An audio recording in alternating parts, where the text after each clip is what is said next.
Hello students, সহজ chemistry আরও একটি নতুন ভিডিওতে তোমাদের সকলকে অনেক অনেক স্বাগত। তোমরা জানো আমরা already ABTA test paper solution series শুরু করে ফেলেছি। চ্যাপ্টার ওয়াইজ অলরেডি দুটো চ্যাপ্টার আমাদের হয়ে গেছে, পদার্থের কঠিন অবস্থা এবং দ্রবণ। আজকে আমরা তৃতীয় চ্যাপ্টার শুরু করছি, যেটা তড়িৎ রসায়ন। এই ভিডিওতে এবিটিএ টেস্ট পেপার থেকে তড়িৎ রসায়ন চ্যাপ্টারে যে প্রশ্নগুলো এসেছে সেখান থেকে মোটামুটি 30 থেকে 35টা প্রশ্ন পর পর আমরা সলভ করব, ঠিক আছে? এই ধরনের প্রশ্নই কিন্তু পরীক্ষাতে আসে। এই 30 থেকে 35টা প্রশ্ন যদি তুমি ভালো করে সলভ করতে পারো, তার মানে তুমি তড়িৎ রসায়ন চ্যাপ্টারটা বেশ ভালো করে কিন্তু রপ্ত করে ফেলেছো, তাহলে কোনো আর অসুবিধা হবে না। আর তোমাদের কাছে একটা রিকোয়েস্ট করছি, তোমরা প্লিজ যদি ভালো লাগে অবশ্যই লাইক করে দিবে। তোমরা কিন্তু অনেকেই লাইক করছো না, যদি ভালো লাগে অবশ্যই লাইক করবে এবং কমেন্টও করবে। আর দ্রবণ চ্যাপ্টারের ভিডিওতে আমি বলেছিলাম যে যদি ভিডিওতে যখনই 1000 ভিউ হবে তখন কিন্তু আমি পিডিএফটা দিয়ে দিব কমেন্ট সেকশানে, ঠিক আছে? একই রকম এটারও 1000 ভিউ হয়ে গেলে আমি পিডিএফটা কিন্তু দিয়ে দিব কমেন্ট সেকশানে। আর তোমরা কিন্তু প্রচুর পরিমাণে শেয়ার করে দিও, যাতে তাড়াতাড়ি ভিউ বাড়ে আর পরবর্তীতে তোমরা তাড়াতাড়ি পিডিএফটা পেয়ে যাও। আর আরেকটা কথা বলছি, পিডিএফ যখন দিয়ে দিব তোমরা কিন্তু ভিডিওটা না দেখে শুধু পিডিএফ নিয়ে পড়ে নিবে না, কারণ এখানে আমি অনেক কিছু ভালো করে ভিডিওতে বুঝিয়ে দিয়েছি, বা কোন ধরনের প্রশ্ন অনুরূপ প্রশ্ন আসতে পারে সেটাও কিন্তু বুঝিয়ে দিয়েছি। এবার পিডিএফে তো ওগুলো লেখা থাকবে না, ওই জন্য ভিডিওটা ভালো করে দেখে নিবে, প্র্যাকটিস করে নিবে, খাতা কলম নিয়ে বসবে, তারপরে পরবর্তীকালে রিভিশনের জন্য তুমি পিডিএফটা থেকে রিভিশনটা করে নিবে, ঠিক আছে? তাহলে আর বেশি কথা না বাড়িয়ে শুরু করছি। দেখো, প্রথম প্রশ্নটা বলেছে 1 মোল Cr2O7 2- আয়নকে Cr3+ পরিণত করতে প্রয়োজনীয় আধান হলো। দেখো, এটা খুবই সহজ প্রশ্ন। তুমি দেখো দিয়েছে কি Cr2O7 2-, এটা থেকে তৈরি করতে বলেছে Cr3+। তুমি আগে ফার্স্টে দেখো এখানে যে ক্রোমিয়াম আছে তার জারণ সংখ্যা আগে বের করে ফেলো, যে ক্রোমিয়ামের চার্জ এখানে কত আছে।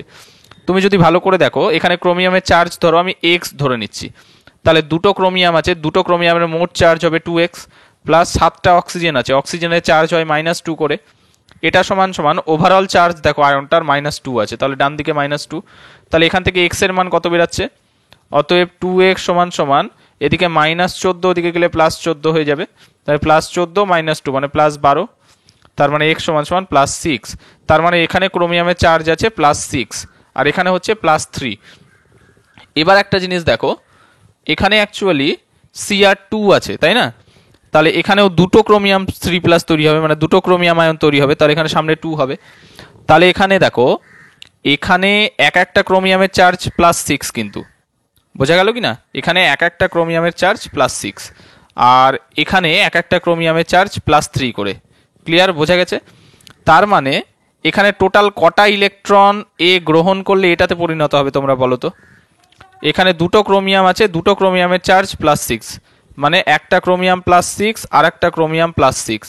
একই রকমভাবে এদিকে দুটো ক্রোমিয়াম আছে, এক একজনের চার্জ +3 করে, একটা ক্রোমিয়াম +3 আর একটা ক্রোমিয়াম +3। তাহলে এখানে কটা ইলেকট্রন যোগ করলে চার্জটা ব্যালেন্স হচ্ছে? দেখো এখানে 6 6 12, মানে এইদিকে +12 আর ওইদিকে 3 3 6, মানে ওদিকে +6, তার মানে এদিকে +12 ওইদিকে হচ্ছে +6। তাহলে কটা ইলেকট্রন গ্রহণ করে হবে? এদিকে 6টা ইলেকট্রন, তার কারণ একটা ইলেকট্রনের চার্জ -1 করে, তার মানে 6টা ইলেকট্রন গ্রহণ করছে। বোঝা গেল? মানে একটা Cr2O7 2- 6টা ইলেকট্রন গ্রহণ করছে। এবার এটাকে মোলের রেসপেক্টে যদি করি, তাহলে 1 মোল Cr2O7 2- 6 মোল ইলেকট্রন গ্রহণ করবে, তাই না? তার মানে 6 মোল ইলেকট্রনের আধানটা আমাদেরকে বের করতে হবে। দেখো তাহলে ইলেকট্রন পেলাম আমরা 6 মোল। এবার দেখো আমরা জানি যেহেতু 1 মোল ইলেকট্রনের আধান সেটা কিন্তু 1 ফ্যারাডে, তাহলে 6 মোল ইলেকট্রনের আধান কত হবে? 6 ফ্যারাডে। 6 ফ্যারাডে, আবার 1 ফ্যারাডে মানে 96500 কুলম্ব, তাহলে 6 ফ্যারাডে মানে কত? 6 × 96500 কুলম্ব। তাহলে এটাই অ্যান্সার। তাহলে এটা কোন অপশানে আছে? দেখো অপশান সিতে আছে, তাহলে অপশান সিটা হবে কারেক্ট অ্যান্সার। বোঝা গেছে নিশ্চয়ই? এই ধরনের প্রশ্ন কিন্তু খুব দেয়। তড়িৎ রসায়ন চ্যাপ্টারের ভিডিও দেখবে, সম্পূর্ণ তড়িৎ রসায়ন চ্যাপ্টারটা করানো আছে, প্লে লিস্টে চলে যাবে, সেখানে তড়িৎ রসায়ন চ্যাপ্টার মাত্র 4টা ভিডিও আছে, 4টা ভিডিওর মধ্যে গোটা চ্যাপ্টার করানো আছে কিন্তু খুব সুন্দরভাবে। সেখানে এই ধরনের প্রবলেম আরও বেশ কিছু সলভ করানো আছে। তোমাদের যারা এই ধরনের প্রবলেম সলভ করতে পারো না, এই টাইপের এমসিকিউ উচ্চ মাধ্যমিক পরীক্ষাতে আসে কিন্তু তড়িৎ রসায়ন চ্যাপ্টার থেকে। যারা পারো না তারা ওই ভিডিওগুলো একটু দেখে নিবে। আর এই চ্যাপ্টার থেকে মার্কস ডিভিশন কীরকম থাকে ওটা এখানে দেওয়া আছে। দেখো একটা এমসিকিউ থাকে 1 মার্ক, একটা ভেরি শর্ট অ্যান্সার কোয়েশ্চেন, মানে ওই 1 মার্কের যে কোয়েশ্চেন সেটা একটা, আর একটা 3 মার্কের কোশ্চেন থাকে। তারপরে দেখো নেক্সট প্রশ্ন বলেছে এসআইতে মোলার পরিবাহিতার একক কি? এসআইতে মোলার পরিবাহিতার একক হচ্ছে সিমেন্স মিটার স্কোয়ার পার মোল। সিমেন্স মিটার স্কোয়ার পার মোল, এটা হচ্ছে অ্যান্সার এসআইতে মোলার পরিবাহিতার একক। তারপরে বলেছে দেখো কোন দ্রবণের আপেক্ষিক পরিবাহিতা আর মোলার পরিবাহিতার মধ্যে সম্পর্ক, খুবই ইজি। দেখো আমরা জানি কি মোলার পরিবাহিতা ল্যামডা এম, এটা equals to kappa into 1000 by molarity, তাই না? এখানে কোনটা কি রাশি একটু যদি লিখে দিই, এই যে ল্যামডা এম যেটা, এই ল্যামডা এমটা মোলার পরিবাহিতা, ল্যামডা এমটা মোলার পরিবাহিতা,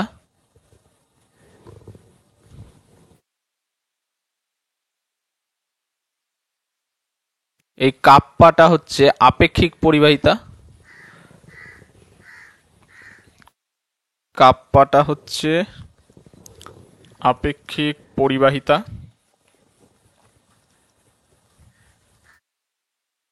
এই যে ক্যাপিটাল এম যেটা আছে এটা মোলারিটি বা মোলার গারত্ব, মোলারিটি। তাহলে এখানে আমরা পেয়ে যাচ্ছি মোলার পরিবাহিতা আপেক্ষিক পরিবাহিতা সম্পর্ক, তাহলে এটা হয়ে গেল। এরপরে দেখো বলেছে মৌলের তড়িৎ রাসায়নিক তুল্যাঙ্ক বলতে কি বোঝো? দেখো এটা খুবই সহজ, এই সংজ্ঞাটা তুমি নিজেই বানিয়ে দিতে পারবে। দেখো ফ্যারাডের প্রথম সূত্র থেকে কি জানি আমরা, W equals to Z into Q, তাই না? এখানে কিউটা হচ্ছে আধান, জেডটা হচ্ছে তড়িৎ রাসায়নিক তুল্যাঙ্ক, আর ডাব্লুটা হচ্ছে তড়িৎদ্বারে কতটা পদার্থ উৎপন্ন হচ্ছে বা কতটা পদার্থ তড়িৎদ্বার থেকে নিমজ্জিত হচ্ছে সেটা। এবার দেখো যদি কিউ এর মান যখন 1 হয়ে যাবে, মানে কিউ এর মান যদি 1 কুলম্ব হয়ে যায়, তাহলে ডাব্লুর মান আর জেড এর মান সেম। তার অর্থ কি, তুমি যদি তড়িৎ বিশ্লেষ্য পদার্থটার মধ্য দিয়ে 1 কুলম্ব আধান পরিবাহিত করো, তাহলে ডাব্লুর মান আর জেড এর মান সেম হবে, অর্থাৎ তখন যতটা পদার্থ কোনো তড়িৎদ্বারে উৎপন্ন হবে সেটাই কিন্তু সেই পদার্থটা জেড বা তড়িৎ রাসায়নিক তুল্যাঙ্ক। ব্যাস হয়ে গেল। এবার আমরা এটা কুলম্ব না লিখে এটাকে তুমি যদি তড়িৎ প্রবাহ মাত্রার রেসপেক্টে লেখো, আমরা জানি আবার কিউ সমান সমান আই ইন্টু টি, তড়িৎ প্রবাহ মাত্রা ইন্টু সময়। তাহলে কিউ এর মান 1 কুলম্ব সরাসরি না বসিয়ে তুমি যদি তড়িৎ প্রবাহ মাত্রা 1 অ্যাম্পিয়ার আর সময়টাকে 1 সেকেন্ড এইভাবে উল্টো করে বসাও, তখন তোমাকে এইভাবে বলতে হবে যে যদি কোনো তড়িৎ বিশ্লেষ্য পদার্থের মধ্য দিয়ে 1 সেকেন্ড সময় ধরে 1 অ্যাম্পিয়ার তড়িৎ প্রবাহ মাত্রা পাঠানো হয়, সেক্ষেত্রে তবে কিউ এর মানটা 1 হয়ে যাবে। তখন তড়িৎদ্বারে যতটা পদার্থ জমা হয়, মানে ডাব্লু যেটা, সেটাই কিন্তু ওই পদার্থটার তড়িৎ রাসায়নিক তুল্যাঙ্ক। বোঝা গেছে? তাহলে সংজ্ঞাটা এখানে খুব সুন্দর করে লিখে দেওয়া আছে, এখান থেকে পড়ে নিবে সংজ্ঞাটা। এই সংজ্ঞাটা ইম্পর্টেন্ট কিন্তু, এটা ফ্যারাডের প্রথম সূত্রতেই আছে এই সংজ্ঞাটা। দেখো এবার নেক্সট বলেছে একটা অঙ্ক আছে বেশ ভালো, একটি 300 বর্গ সেমি ক্ষেত্রফল বিশিষ্ট ধাতুর পাতকে নিকেল প্রলেপ করার জন্য 3 ঘন্টা ধরে 1.5 অ্যাম্পিয়ার তড়িৎ প্রবাহ পাঠানো হলো। ধাতুর পাতের ওপরে আচ্ছাদিত নিকেলের বেধ কত হবে? দেখো বেধ বের করতে বলেছে, একটা জায়গায় একটুখানি পিছিয়ে দিয়েছে, তবুও সহজ, অসুবিধা নাই। নিকেলের তড়িৎ রাসায়নিক তুল্যাঙ্ক জেড এর মান বলে দিয়েছে আর নিকেলের ঘনত্ব বলে দিয়েছে। দেখো তোমাকে কিসের কিসের মান বলে দিয়েছে আগে ফার্স্টে সেটা দেখো, কার কার মান তোমাকে বলে দিয়েছে। তোমাকে 300 বর্গ সেমি বলেছে, তাই তো? 300 বর্গ সেমি ক্ষেত্রফল বলেছে, নিকেলকে প্রলেপিত করার 3 ঘন্টা ধরে এত অ্যাম্পিয়ার তড়িৎ প্রবাহ পাঠানো হলো, মানে সময়টা বলে দিয়েছে টি এর মান 3 ঘন্টা, আর তড়িৎ প্রবাহ মাত্রা আই এর মান বলে দিয়েছে 1.5 অ্যাম্পিয়ার। দেখো এখানে সময়টা কিন্তু সেকেন্ডে রাখতে হবে আমাদেরকে, ঘন্টায় রাখলে হবে না কিন্তু। তাহলে 3 ঘন্টা, এটাকে 3600 সেকেন্ড দিয়ে গুণ করো, তাহলে আমরা সেকেন্ড পেয়ে যাব। ঠিক আছে, এবার আমরা জানি ফ্যারাডের প্রথম সূত্র থেকে W equals to Z into Q, তাই না? তোমাকে জেড বা তড়িৎ রাসায়নিক তুল্যাঙ্ক এটার মানও বলে দিয়েছে। দেখো জেড ইকুয়ালস টু কত বলেছে, 0.000304, 0.000304 এত গ্রাম পার কুলম। তাহলে এই জেড এর মানটা বসিয়ে দাও। তার আবার এখানে এটাকে আমরা এইভাবে লিখতে পারি, কিউ সমান সমান কিউ সমান সমান আই ইন্টু টি, তাই না? তড়িতের আধান সমান সমান তড়িৎ প্রবাহ মাত্রা আই ইন্টু সময় টি। তাহলে কিউ এর মান তো সরাসরি বলেনি, আই আর টি এর মান বসিয়ে দিয়েছে, এখানে বসাও। তাহলে জেড এর মান যদি বসাই 0.000304 গ্রাম পার কুলম ইন্টু তোমার হচ্ছে আই এর মানটা কত বলে দিয়েছে 1.5 অ্যাম্পিয়ার ইন্টু টাইমটা বলে দিয়েছে 3 × 3600 সেকেন্ড, তাই না? এবার টোটালটা গুণ করো, গুণফলটা দিয়ে বের করো। ক্যালকুলেটর নাও, ক্যালকুলেটর নিয়ে বসো। আমার কাছে ক্যালকুলেটর আছে, আমিও গুণ করছি, তোমরাও করো। 0.000304 ইন্টু 1.5 ইন্টু 3 ইন্টু 3600, এটার মানটা বেরাচ্ছে 4.9248। আচ্ছা, এককটা কি হবে একটা জিনিস দেখো, এখানে এই যে গ্রাম আছে, পার কুলম্ব আছে, আর এদিকে দেখো অ্যাম্পিয়ার আর সেকেন্ড বেঁচে থাকলো, তাই না? অ্যাম্পিয়ার আর সেকেন্ড গুণ করলে কিন্তু আমরা কুলম্বই পাই। তাহলে এদিকে একটা কুলম্ব থাকলো, এখানে নিচে একটা coulomb, coulomb coulomb cancel out হয়ে গেল। তাহলে ফাইনাল মানটা, ফাইনাল মানের এককটা ওটা কিন্তু গ্রাম এককেই থাকবে। আর তোমরা জানো এই যে ডাব্লু এটা কি, এটা ওই যে যতটা পদার্থ উৎপন্ন হচ্ছে, মানে প্রলেপ হচ্ছে, তড়িৎদ্বারে যতটা পদার্থ উৎপন্ন হচ্ছে তার পরিমাণ বা ভর, সেটা তো গ্রাম এককেই থাকবে না? তাহলে এত গ্রাম পেলাম। এবার কতটা নিকেল ওখানে প্রলেপিত হবে সেটা তোমাকে বের করতে বলেনি। যদি বলতো এরকম যে আচ্ছাদিত নিকেলের পরিমাণ কত হবে বা ভর কত হবে, সেটা অ্যান্সার এতটা করলে হতো। তোমাকে বেধ জিজ্ঞেস করেছে। এবার এখান থেকে কি করে বের করবো দেখো, তোমাকে এখানে বলে দিয়েছে, দেখো ঘনত্ব বলে দিয়েছে, তাই না? ঘনত্ব এত গ্রাম পার মিলি, 8.8 গ্রাম পার মিলি বলেছে, আর এখান থেকে আমরা ভর পেলাম। তাহলে ঘনত্ব আর ভরকে কাজে লাগিয়ে আমরা আয়তন বের করতে পারবো, মানে কতটা নিকেল প্রলেপিত হয়েছে তার আয়তন বের করতে পারবো, তাই না? ঘনত্ব আর ভরকে কাজে লাগিয়ে।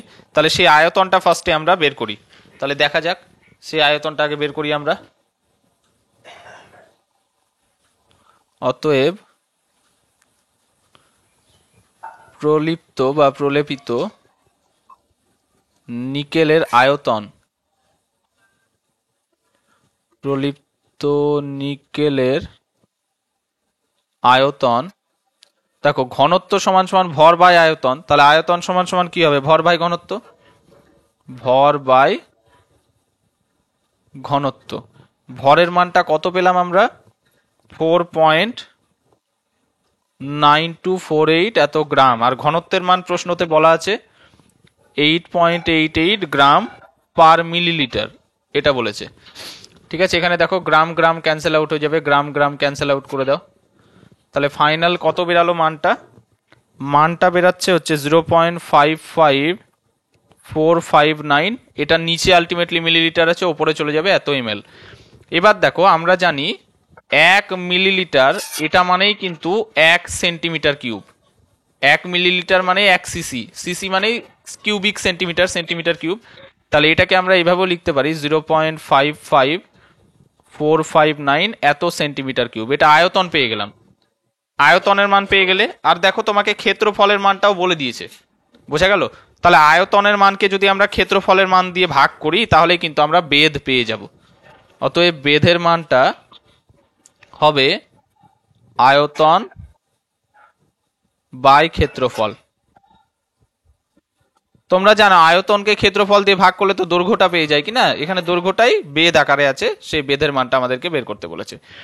তাহলে 0.55459 এত সেন্টিমিটার কিউব ডিভাইডেড বাই ক্ষেত্রফল তোমাকে বলে দিয়েছে 300 সেন্টিমিটার স্কোয়ার। তুমি দেখো ইউনিটটা দেখেও বুঝতে পারবে, বেধের একক সেন্টিমিটার, মিটার এগুলো হয়। দেখো সেন্টিমিটার কিউবকে তুমি সেন্টিমিটার স্কোয়ার দিয়ে ভাগ করো, তাহলে একটা সেন্টিমিটার পড়ে থাকলো, তাহলে সেন্টিমিটারে অ্যান্সার বেরাবে।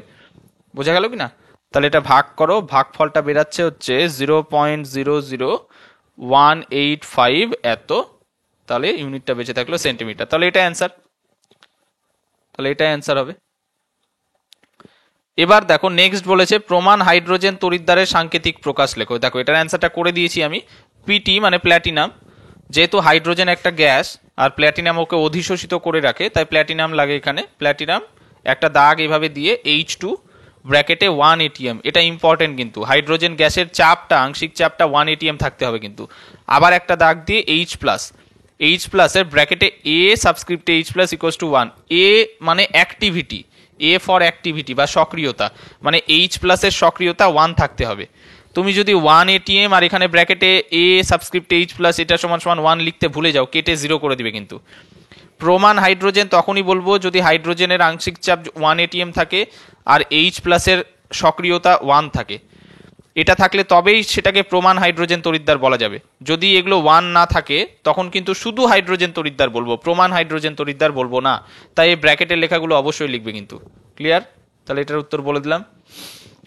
এরপরে এরপরে আরেকটা অঙ্ক আছে 7 নম্বর, বলেছে 25 ডিগ্রি সেন্টিগ্রেড উষ্ণতায় Zn/Zn2 প্লাস ব্র্যাকেটে তার গারত্ব বলেছে Cu2 প্লাস ব্র্যাকেটে C2Cu গ্যালভানীয় কোষটার Zn/Zn2 প্লাস অর্ধকোষের ই রেড নির্ণয় করতে বলেছে, মানে অর্ধকোষটার তড়িৎদ্বার বিভব বিজারণ বিভব নির্ণয় করতে বলেছে।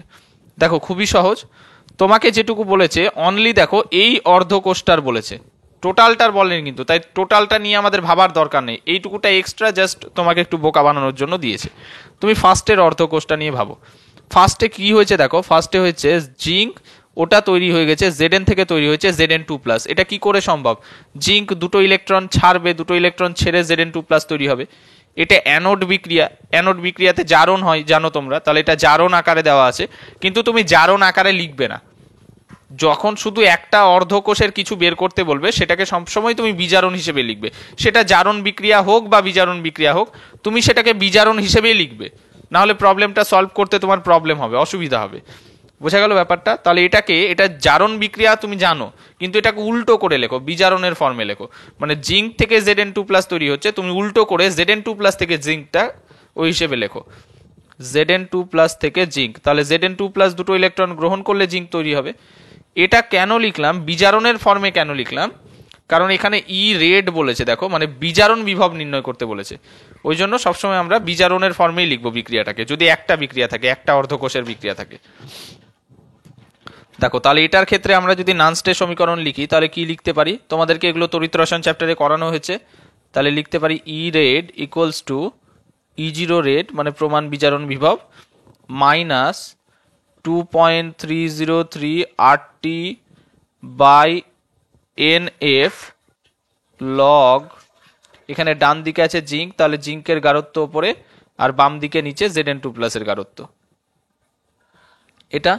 এবার দেখো 25 ডিগ্রি সেন্টিগ্রেড উষ্ণতা বলেছে, 25 ডিগ্রি সেন্টিগ্রেড উষ্ণতায় 25 ডিগ্রি সেন্টিগ্রেড উষ্ণতায় যে এই অংশটুকুটার মান 0.059 হয়ে যাবে, এই যে এই অংশটুকুটার মান 0.059 হয়ে যাবে।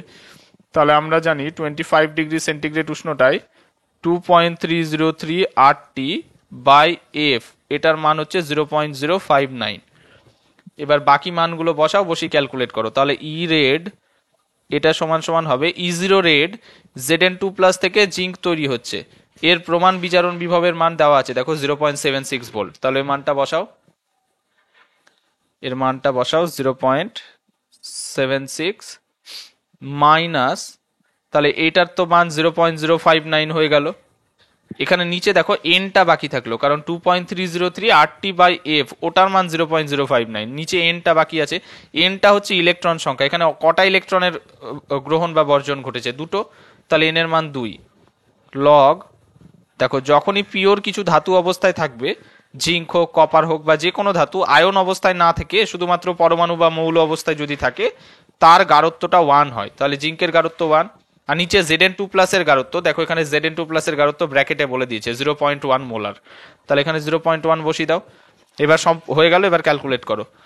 দেখো এটা সমান সমান আমরা লিখতে পারি 0.76 মাইনাস এটার ভাগ করো 0.059 বাই 2, এটার ভাগফল বেরাবে 0.0295।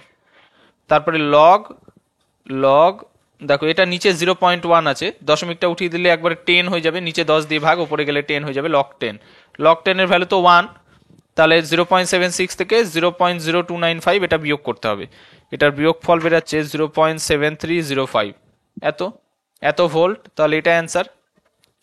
তাহলে বিজারণ বিভব বা ই রেড এর মান পেয়ে গেলাম 0.7305 ভোল্ট, এটা অ্যান্সার।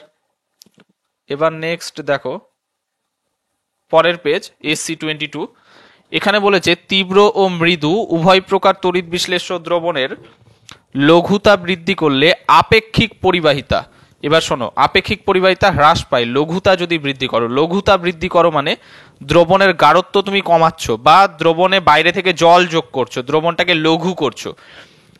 লঘু যত করবে দ্রবণটাকে, তত আপেক্ষিক পরিবাহিতার মান কমবে, কিন্তু মোলার পরিবাহিতার মান বাড়বে। এটা ভেরি ভেরি ইম্পর্টেন্ট, ভালো করে মনে রাখবে, ঠিক আছে?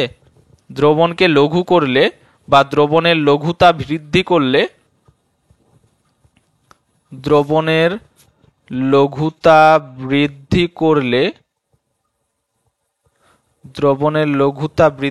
করলে আপেক্ষিক পরিবাহিতা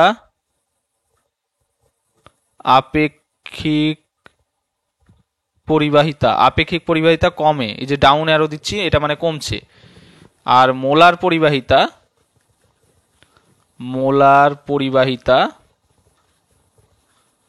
এটা কিন্তু বাড়বে। বোঝা গেল? কি কারণে একটু সংক্ষেপে বলে দিচ্ছি। দেখো, কোনো একটা দ্রবণ আছে ধরো, এবার তার আপেক্ষিক পরিবাহিতা নির্ভর করবে একটা নির্দিষ্ট আয়তনের মধ্যে বা একক আয়তনের মধ্যে কতগুলো আয়ন আছে তার উপরে। এবার তুমি বাইরে থেকে যদি জল ঢালো, এটার আয়তন ধীরে ধীরে বাড়ছে, তাহলে আগে নির্দিষ্ট একটা আয়তনের মধ্যে যতগুলো আয়ন ছিল, এবার আয়নগুলো চারিদিকে আস্তে আস্তে ছড়িয়ে গেছে, যেহেতু আয়তন বেড়েছে, বাইরে থেকে জল যোগ করেছো, তাহলে ওই নির্দিষ্ট আয়তনে, ওই একই আয়তনের মধ্যে আগের থেকে এখন কম আয়ন থাকবে, মানে একটা নির্দিষ্ট আয়তনের মধ্যে আয়নের সংখ্যা কিন্তু কমে গেছে। ঠিক আছে? ওই কারণে আপেক্ষিক পরিবাহিতার মানও কমবে। কিন্তু মোলার পরিবাহিতার মান বাড়বে কেন?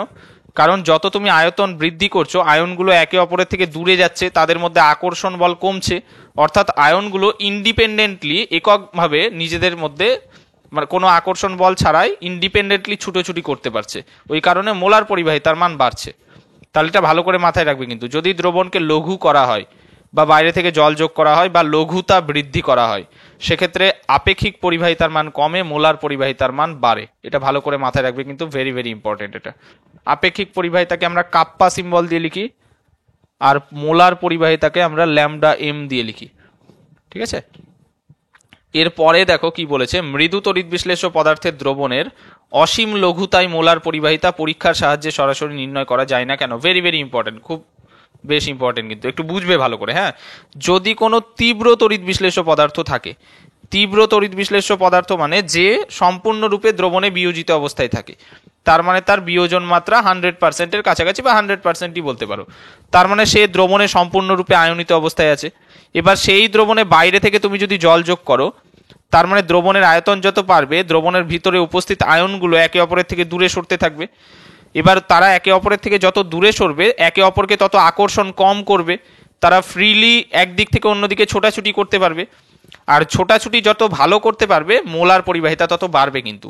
এবার যদি তীব্র তড়িৎ বিশ্লেষ্য পদার্থ থাকে, বাইরে থেকে তুমি জল যোগ করছো, এবার আয়নগুলো একটু একটু করে দূরে সরছে, মোলার পরিবাহিতা বাড়বে, একটু একটু করে বাড়তে বাড়তে বাড়তে বাড়তে এমন একটা সময় আসবে যার পরে তুমি যতই জল যোগ করো না কেন, মোলার পরিবাহিতা কিন্তু আর বাড়বে না, মানে একটা ম্যাক্সিমাম মানে পৌঁছে যাবে।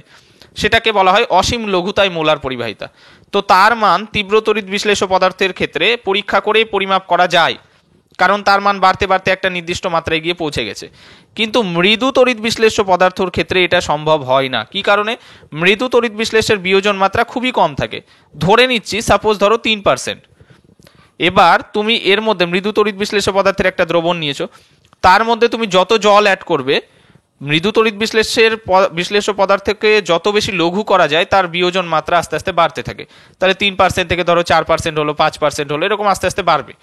তার মানে কি, আরো বেশি সংখ্যক আয়ন বিয়োজিত হবে, তার সাথে দ্রবণের আয়তনটা বাড়ছে। এবার আয়নগুলো একে অপরের থেকে তো দূরে দূরেই থাকছে, তার মানে কি, এর মোলার পরিবাহিতার মান আস্তে আস্তে বাড়বে। এবার এর ক্ষেত্রে অসুবিধাটা কোথায়? তুমি যতই বাইরে থেকে জল অ্যাড করতেই থাকো, একটু একটু করে বিয়োজন মাত্রা বাড়তেই থাকবে। তার মানে মোলার পরিবাহিতার মানও বাড়তেই থাকবে। এবার তোমার মনে হতে পারে যে জল দিতে দিতে দিতে দিতে একটা সময় গিয়ে বিয়োজন মাত্রার মান 100% হয়ে গেলেই তো ম্যাক্সিমাম মানটা আমরা পেয়ে যাব, কিন্তু মৃদু তড়িৎ বিশ্লেষের বিয়োজন মাত্রা 100% কোনো দিনই হয় না। অল্প অল্প করে বাড়ে, শেষের দিকে গিয়ে খুবই নগণ্য অল্প অল্প করে বাড়বে, যে 100% যাবেই না, মানে 100% বিয়োজিত হতে অসীম সময় লেগে যাবে। অর্থাৎ মৃদু তড়িৎ বিশ্লেষের ক্ষেত্রে পরীক্ষা করে তুমি একটু একটু করে জল অ্যাড করে বা লঘু করে করে কিন্তু অসীম লঘুতায় মোলার পরিবাহিতার মান সরাসরি নির্ণয় করতে পারবে না। এই কারণে, বোঝা গেছে? এবার এর অসীম লঘুতায় মোলার পরিবাহিতা নির্ণয় করার জন্য আমরা কোলরাসের সূত্রের সাহায্য নিই। ঠিক আছে, সেটাও তোমাদেরকে পড়ানো হয়ে গেছে। তো যাই হোক, এটা যেটা বোঝালাম, এটার অ্যান্সারটা যেভাবে লিখবে তোমরা, এখানে সুন্দর করে গুছিয়ে লেখা আছে, এখান থেকে একটু দেখে নিও। যা বোঝালাম ওটাই এখানে ভালো করে লেখা আছে। এরপরে নেক্সট চলে যাচ্ছি। বলেছে একটি গ্যাস তড়িৎদ্বারের উদাহরণ দাও। এটা হাইড্রোজেন তড়িৎদ্বার হবে, হাইড্রোজেন যেহেতু একটা গ্যাস, এটা হবে হাইড্রোজেন তড়িৎদ্বার। হাইড্রোজেন তড়িৎদ্বার, ঠিক আছে। পরেরটাও বেশ ভালো প্রশ্ন। এই ধরনের প্রশ্ন কিন্তু তোমাদেরকে আমি তড়িৎ রসায়ন চ্যাপ্টার যখন পড়িয়েছিলাম তখন কিন্তু করিয়েছিলাম এগুলো। বলেছে দেখো Ni2 plus Ni, Cr3 plus Cr, Ag plus Ag, Fe2 plus Fe, তড়িৎদ্বারগুলোর প্রমাণ বিজারণ বিভবের মান বলে দিয়েছে। এবার নিকেল, ক্রোমিয়াম, সিলভার আর আয়রন এদেরকে ক্রমবর্ধমান বিজারণ ক্ষমতা অনুযায়ী সাজাতে বলেছে। দেখো যে মানগুলো বলে দিয়েছে সেই মানগুলোকে আগে ছোট থেকে বড় সবার প্রথমে সাজাবে। এদের মধ্যে সব থেকে ছোট মান কোনটা বলো তো? এদের মধ্যে সব থেকে ছোট মান -0.74, এটা সব থেকে ছোট। তারপরে কোনটা আছে? এরপরে আছে -0.44, এরপরে আছে -0.24, আর সব থেকে বড় আছে +0.80। এই প্রমাণ বিজারণ বিভবের মানগুলোকে কিন্তু আমি এইভাবে সাজালাম, ছোট থেকে বড় সাজালাম। বোঝা গেছে? এবার ছোট থেকে বড় সাজানোর পরে এবার দেখো ছোট থেকে বড় যখন সাজিয়ে নিলে না, একটা কথা মাথায় রাখবে, যার E0 বেশি মানে প্রমাণ বিজারণ বিভব বেশি, সে নিজে তাড়াতাড়ি বিজারিত হবে, সে নিজে তাড়াতাড়ি বিজারিত হবে, সে নিজে তাড়াতাড়ি বিজারিত হবে, অন্যকে তাড়াতাড়ি জারিত করবে, অন্যকে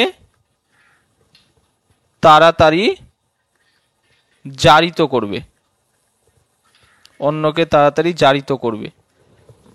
তার মানে কি? অন্যকে তাড়াতাড়ি যদি জারিত করে এটার অর্থ হলো সে তীব্র জারক, মানে অন্যকে তাড়াতাড়ি জারিত করছে।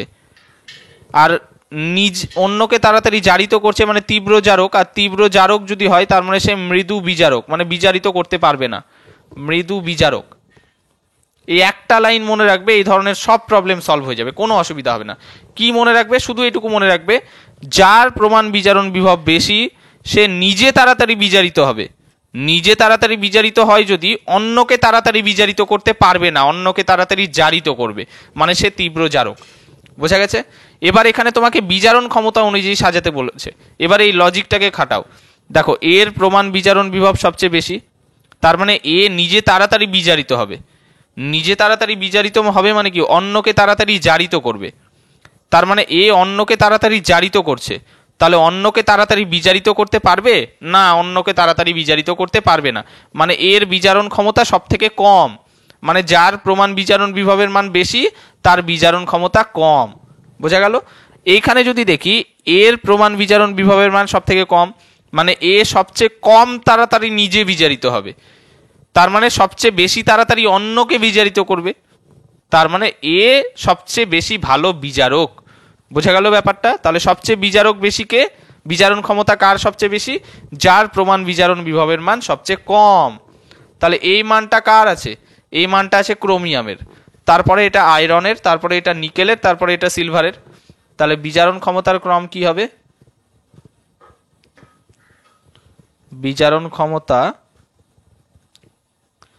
এটা, এই মানটা হচ্ছে তোমার ক্রোমিয়ামের, তারপরেরটা আয়রনের, তারপরে নিকেল, তারপরে সিলভার। ঠিক আছে? যে ভালো করে মন দিয়ে শোনো, যার প্রমাণ বিজারণ বিভবের মান কম তারই বিজারণ ক্ষমতা সবচেয়ে বেশি, এই জন্য অ্যারোটা উল্টিয়ে দিলাম কিন্তু, এর সবচেয়ে বেশি, তারপরে তারপরে তারপরে। এবার তোমাকে প্রশ্ন যেটা বলেছে, যে একটা কথা ভালো করে শুনে রাখো, তোমাকে প্রশ্নতে ক্রমবর্ধমান বিজারণ ক্ষমতা অনুযায়ী সাজাতে বলেছে। ক্রমবর্ধমান মানে ছোট থেকে বড়, তাহলে এইটাকে সুন্দর করে ছোট থেকে বড় সাজাও। অতএব ক্রমবর্ধমান বিজারণ ক্ষমতা, ক্রমবর্ধমান, ক্রম হ্রাসমান, এগুলো ভালো করে নজর রাখবে কিন্তু। ক্রমবর্ধমান বিজারণ ক্ষমতা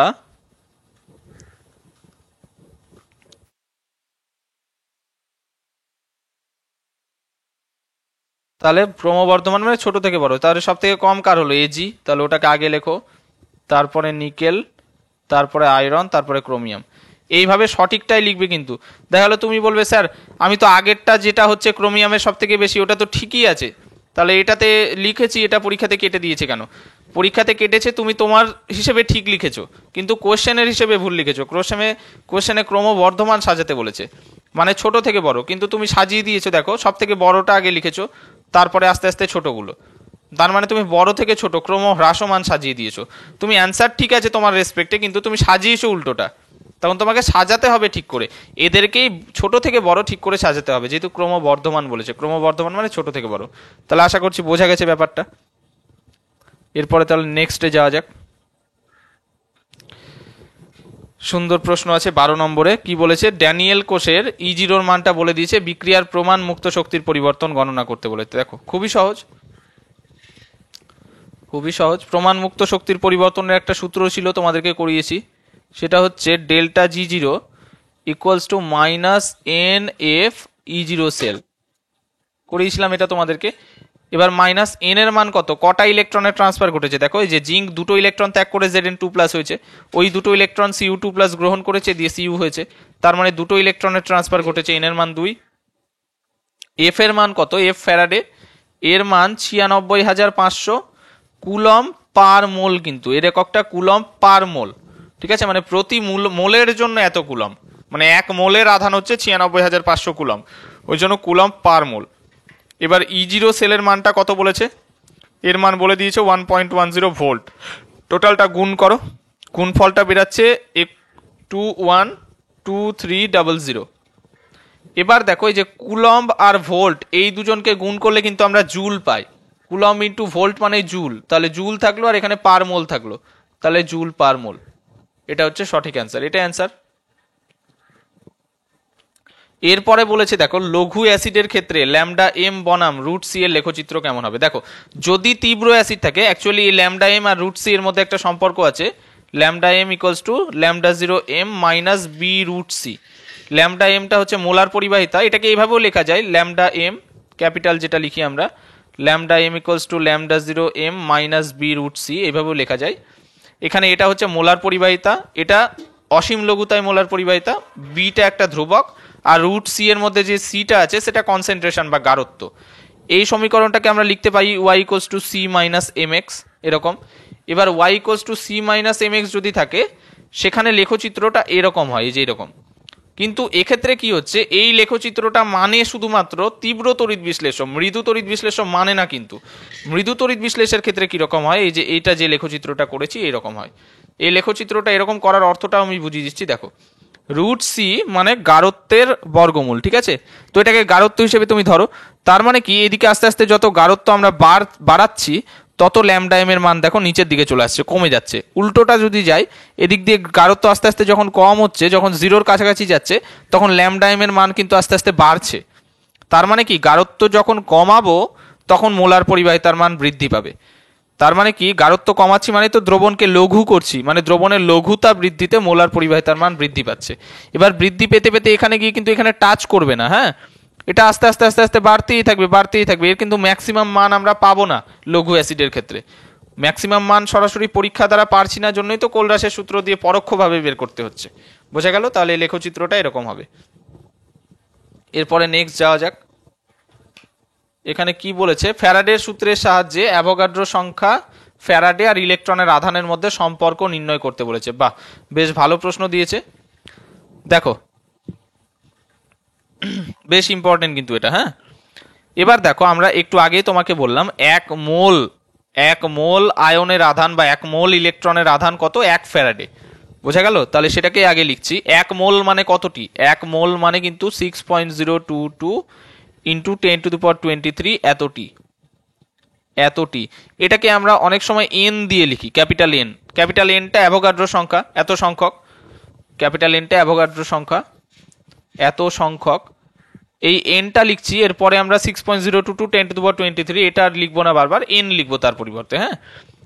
এতটি আয়নের আধান, আয়নের আধান সেটাই তো 1 ফ্যারাডে,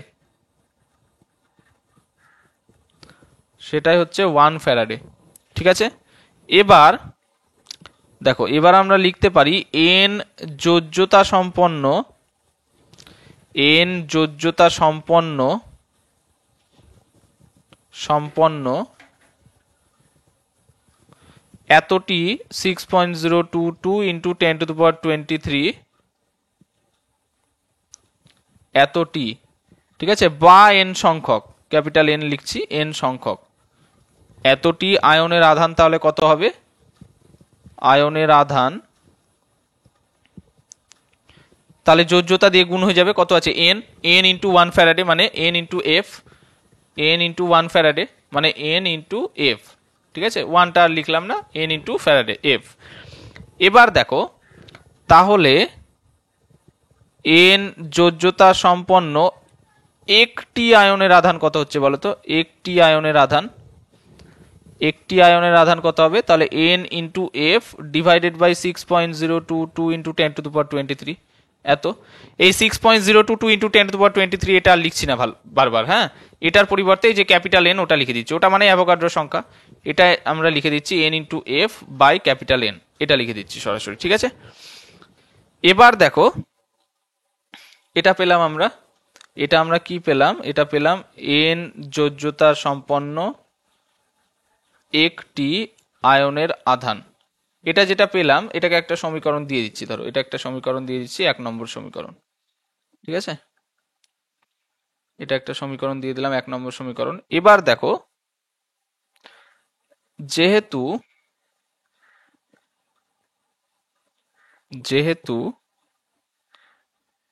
একটি একযোজী আয়নের আধান বা একটি ইলেকট্রনের আধান বলতে পারো, একটি একযোজী আয়নের আধান বা একটি ইলেকট্রনের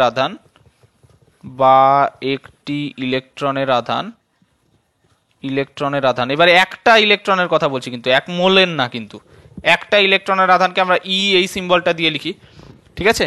একটি একযোজী আয়নের আধান বা একটা ইলেকট্রনের আধান সেটাকে আমরা ই দিয়ে লিখি। তাহলে একই রকম একটি দ্বিযোজী আয়নের আধান কত হবে বলতো?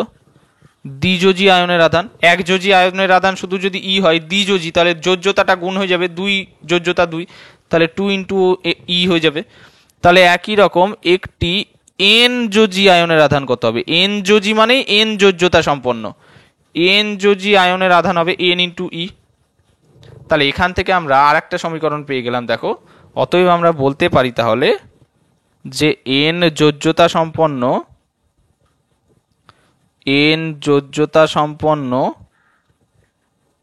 একটি আয়নের আধান,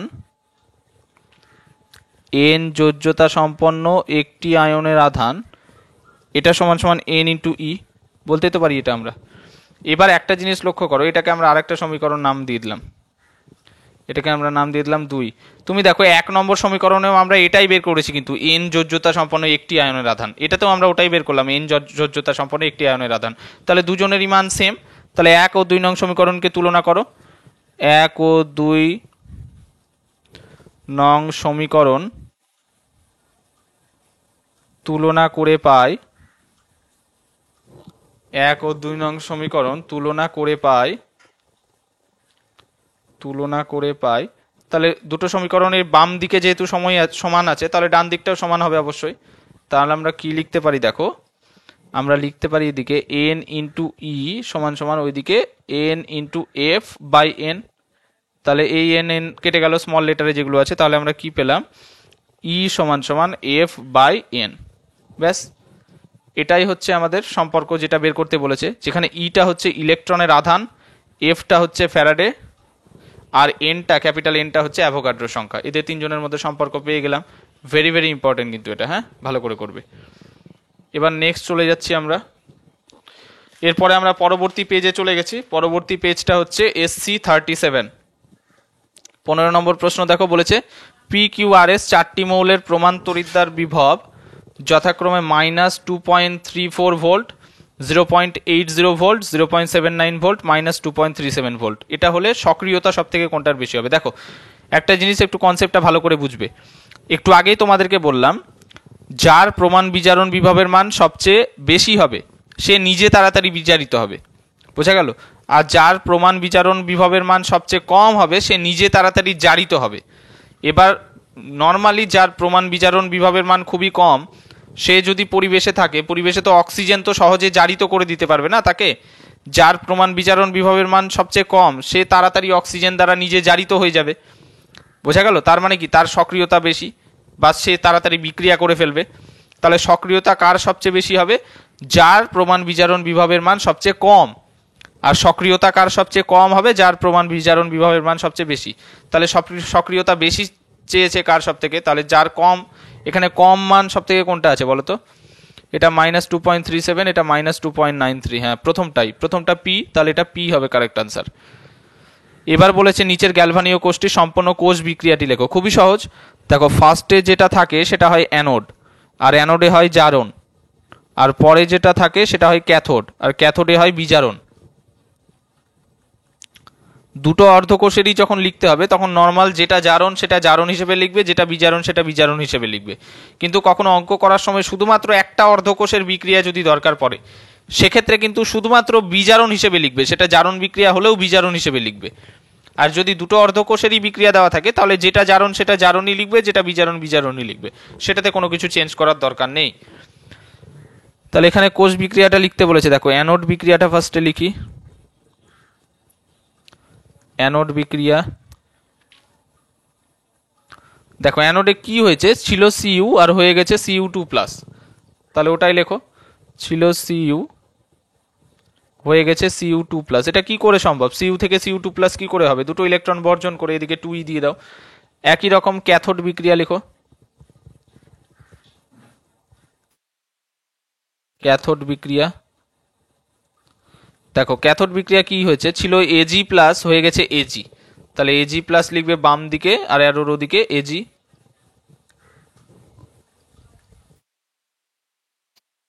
Ag+ এদিকে আর এদিকে Ag। দেখো এটা কি করে সম্ভব, Ag+ একটা ইলেকট্রন গ্রহণ করে Ag হয়ে যাবে।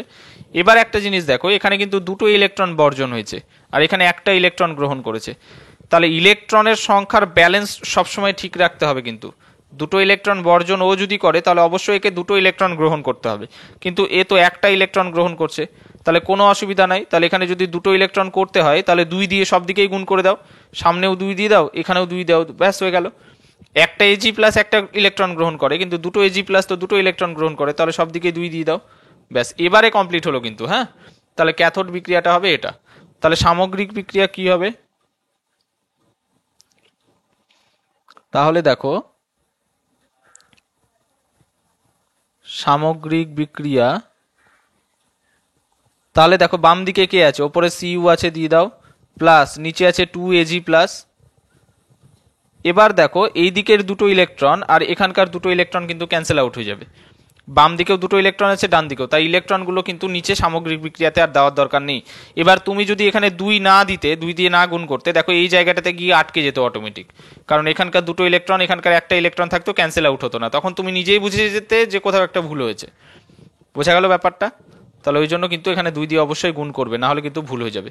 এবার ডান দিকে আছে দেখো Cu2+, এই 2e তো কেটে গেছে ওটার সাথে, প্লাস 2Ag, ব্যাস হয়ে গেল। এটা হচ্ছে অ্যান্সার।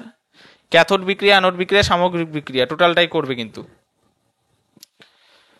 এরপরে নেক্সট 17 নম্বর বলেছে, দেখো একটি তড়িৎ বিশ্লেষের পরিবাহিতা ও আপেক্ষিক পরিবাহিতা কখন সমান হবে। বেশ ভালো প্রশ্ন। দেখো আমরা কি জানি, R = ρ×L/A, তাই না? আরটা হচ্ছে রোধ, রোটা হচ্ছে আপেক্ষিক রোধ বা রোধাঙ্ক, এলটা হচ্ছে তড়িৎদ্বার দুটোর মধ্যে দূরত্ব, এটা হচ্ছে তড়িৎদ্বারের প্রস্থচ্ছেদের ক্ষেত্রফল, আর L/Aটাকে কোষ ধ্রুবকও বলি। এবার উল্টিয়ে নাও, রোটাকে এইদিকে নিয়ে চলে এসো 1/ρ, আরটাকে ওইদিকে নিয়ে চলে যাও, তাহলে এইদিকে হয়ে যাবে 1/r × L/A। এই 1/ρ এটাকেই তো আমরা কাপ্পা বলি। আপেক্ষিক রোধের অনন্যক হচ্ছে আপেক্ষিক পরিবাহিতা, আর শুধু রোধ যেটা তার অনন্যক হচ্ছে পরিবাহিতা, পরিবাহিতাকে L দিয়ে লিখি × L/A। এই যে এখানে যেটা কাপ্পা আছে, কাপ্পাটা আপেক্ষিক পরিবাহিতা আর এলটা শুধু পরিবাহিতা যেটা। এবার দেখো এই কাপ্পা আর এল এর মান সমান কখন হবে, যখন L/A = 0, বা যখন L = 1 centimetre, capital A = 1 centimetre square, 1 centimetre square, বা L/A = 1 যদি হয়। এই দুটোর মান যদি 1 হয় তাহলে কাপ্পা আর এল এর মান তো সমান হয়ে যাবে না, তখন আমরা লিখতে পারি কাপ্পা = L, অর্থাৎ আপেক্ষিক পরিবাহিতা = পরিবাহিতা। তাহলে আপেক্ষিক পরিবাহিতা আর পরিবাহিতার মান কখন সমান হবে, যদি তড়িৎদ্বার দুটো পরস্পরের থেকে একক দূরত্বে থাকে এবং তড়িৎদ্বার দুটির প্রস্থচ্ছেদের ক্ষেত্রফল একক হয়, ঠিক আছে, তবে সেক্ষেত্রে কিন্তু তড়িৎ বিশ্লেষের পরিবাহিতা আপেক্ষিক পরিবাহিতার মান সমান হবে। অথবা লিখতে পারো L/A, এটাকেই তো আমরা কোষ ধ্রুবক বলি, যখন কোষ ধ্রুবকের মান একক হয় সেক্ষেত্রে কিন্তু তড়িৎ বিশ্লেষের পরিবাহিতা ও আপেক্ষিক পরিবাহিতার মান সমান হয়। বোঝা গেল? তাহলে যখন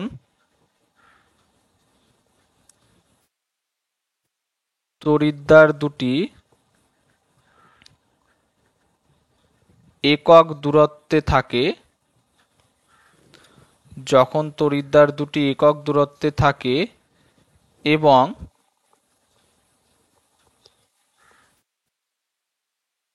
তড়িৎদ্বারের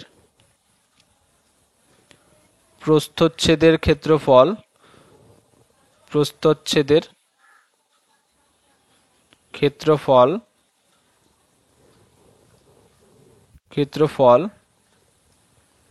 একক হয়, একক মানে একক হয়, তবে পরিবাহিতা ও আপেক্ষিক পরিবাহিতা সমান হবে। পরিবাহিতা ও আপেক্ষিক পরিবাহিতা সমান হবে। আপেক্ষিক পরিবাহিতা সমান হবে।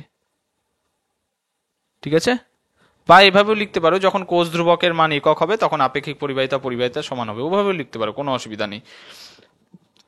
তারপরে বলেছে কোন তড়িৎ রাসায়নিক কোষের প্রমাণ তড়িৎদ্বার বিভবের সংজ্ঞা লেখো। এই সংজ্ঞাটা বইতেই আছে, আমি লিখে দিয়েছি। তাও কি বলেছে দেখো, কোন তড়িৎদ্বার বিক্রিয়ায় অংশগ্রহণকারী উপাদানগুলো, মানে যে উপাদানগুলো বিক্রিয়াতে অংশগ্রহণ করেছে তাদের সক্রিয়তা যদি এক হয়, প্রত্যেকের সক্রিয়তা সেটা যদি এক হয়, তবে 25 ডিগ্রি সেন্টিগ্রেড উষ্ণতায় ওই তড়িৎদ্বারের যে তড়িৎ বিভব সৃষ্টি হয় সেটাকেই কিন্তু ওই তড়িৎদ্বারের প্রমাণ তড়িৎদ্বার বিভব বলে। ঠিক আছে, তাহলে এটা হয়ে গেল। এরপরে 19 নম্বর একটা অঙ্ক বলেছে, দেখো এখানে কি বলেছে, 25 ডিগ্রি সেন্টিগ্রেড তাপমাত্রায় NaOH, NH4Cl আর NaCl এদের অসীম লঘুতায় তুল্যাঙ্ক পরিবাহিতার মান বলে দিয়েছে। তোমাকে NH4OH এর অসীম লঘুতায় তুল্যাঙ্ক পরিবাহিতার মান নির্ণয় করতে বলেছে, মানে কোলরাসের সূত্র। দেখো এই ধরনের প্রবলেম যখন করবে, একটা ট্রিক আছে, আমি ট্রিকটা বলে দিচ্ছি, তাহলে তোমাকে কিন্তু আর কোনো রকম চিন্তা করতে হবে না, ট্রিকটা ভালো করে বুঝবে। প্রথমে যে মানগুলো বলেছে সেগুলো লেখো। λ0 তুল্যাঙ্ক পরিবাহিতা বলেছে অসীম লঘুতায়, কার বলেছে NaOH, আর কার বলেছে NH4Cl, আর কার বলেছে NaCl। এরা প্রত্যেকেই তীব্র তড়িৎ বিশ্লেষ্য। তোমাদেরকে তীব্র তড়িৎ বিশ্লেষের মানগুলো বলে দিবে, সেটাকে কাজে লাগিয়ে মৃদু তড়িৎ বিশ্লেষ্য, যেমন NH4OH মৃদু তড়িৎ বিশ্লেষ্য, ওটার অসীম লঘুতায় মোলার পরিবাহিতা নির্ণয় করতে হবে। আচ্ছা, মানগুলো কি বলেছে, এটা বলেছে 248, এটা 192.6, এটা 206.25 unit siemens semi square mole inverse. ঠিক আছে, অসুবিধা নেই। তোমার বের করতে বলেছে NH4OH, তার মানে λ0 NH4OH বের করতে বলেছে। এটা কি করে করব দেখো, তুমি ফার্স্টে খুঁজবে কার মধ্যে NH4 আছে। তুমি এখানে কার মধ্যে NH4 আছে দেখো, এই যে এর মধ্যে আছে NH4, তাহলে এইটাকে ফার্স্টে লেখো। তাহলে ফার্স্টে আমরা লিখব λ0 NH4Cl, তাহলে এর মধ্যে আমরা NH4 পেয়ে গেলাম, ব্যাস ঠিক আছে। এবার এক্সট্রা কি লাগছে দেখো, এবার আমাদেরকে লাগছে দেখো, এবার আমাদের লাগবে OH কার মধ্যে আছে, এবার খোঁজো OH কার মধ্যে আছে। OH আছে এখানে, দেখো OH এখানে আছে। তাহলে এবার এইটাকে লেখো প্লাস দিয়ে, NH4 লাগবে আর OH লাগবে, ওই জন্য দুটোকে যোগ করতে হবে। তাহলে প্লাস দিয়ে লিখলাম, তাহলে λ0 NaOH, এখান থেকে আমরা OH পেয়ে গেলাম, বোঝা গেল? তার মানে দেখো আমরা NH4 পেয়ে গেছি, OH পেয়ে গেছি, NH4OH তৈরি হয়ে গেছে। তাহলে এবার আমরা এখানে এক্সট্রা কি নিয়ে নিয়েছি দেখো, এই যে Cl এটা তো আমাদের লাগতো না, আর Na এটাও আমাদের লাগতো না, তাহলে Na আর Cl এখানে এক্সট্রা নেওয়া হয়েছে। তাহলে NaClটাকে বিয়োগ করে দাও এখান থেকে। NaClটাকে কি করে বিয়োগ করব, Na আর Cl কোথায় আছে দেখো, এই যে NaCl এর মধ্যে ওটা আছে। তাহলে এই λ0 NaCl ওটা বিয়োগ করো, তাহলে Na আর Clটা এখান থেকে বাদ চলে যাবে। তাহলে এখানে মাইনাস দিয়ে আমরা লিখতে পারি λ0 NaCl, ব্যাস হয়ে গেল। এবার মানগুলো বসাও, ক্যালকুলেট করো, অ্যান্সার বেরিয়ে যাবে। তাহলে λ0 NH4Clটা কত বলেছে, 192.6, NaOHটা বলেছে 248, আর মাইনাস দিয়ে NaClটা বলেছে 206.25। ক্যালকুলেটর নিয়ে এবার ফটাফট ক্যালকুলেট করো, 192.6 প্লাস 248 মাইনাস 206.25, তাহলে অ্যান্সারটা বেরাচ্ছে 234.35, 234.35। তাহলে ইউনিট ওদের যা আছে এরও তাই থাকবে, ইউনিটটা কি ছিল, siemens semi square mole inverse, তাহলে ওটাই হবে, এটাই অ্যান্সার। এরপর নেক্সট এরপর বলেছে দেখো 20 নম্বর, সিলভারের তড়িৎ রাসায়নিক তুল্যাঙ্ক এত গ্রাম পার কুলম বলতে কি বোঝো? এটা খুবই ইজি। তুমি তড়িৎ রাসায়নিক তুল্যাঙ্কের সংজ্ঞাটাতে চলে যাও একদম। তড়িৎ রাসায়নিক তুল্যাঙ্ক তখন কি লিখেছিলাম সেই সংজ্ঞাটা একটুখানি দেখে নাও। তড়িৎ রাসায়নিক তুল্যাঙ্কের যে সংজ্ঞাটা, সেক্ষেত্রে আমরা দেখেছিলাম যদি কোনো তড়িৎ বিশ্লেষ্য পদার্থের মধ্য দিয়ে 1 কুলম্ব তড়িৎ চালনা করা হয়, সেক্ষেত্রে ওই তড়িৎ বিশ্লেষ্য মানে ওই তড়িৎদ্বারে যতটা তড়িৎ বিশ্লেষ্য পদার্থ, তড়িৎদ্বারে যতটা পদার্থ জমা হয়, যত গ্রাম পদার্থ জমা হয়, সেটাই তো তড়িৎ রাসায়নিক তুল্যাঙ্ক না? তাহলে সিলভারের তড়িৎ রাসায়নিক তুল্যাঙ্ক এত যদি বলি, সেটাকে যদি আমরা লিখতে চাই কিভাবে লিখবো? দেখো এইভাবে লিখবো,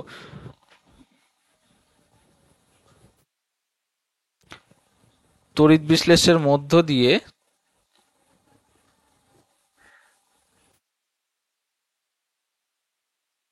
তড়িৎ বিশ্লেষের মধ্য দিয়ে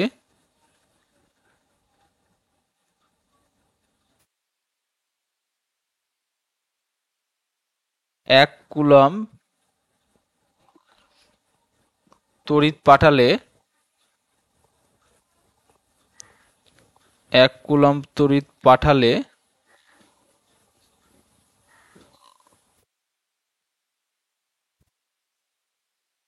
তড়িৎদ্বারে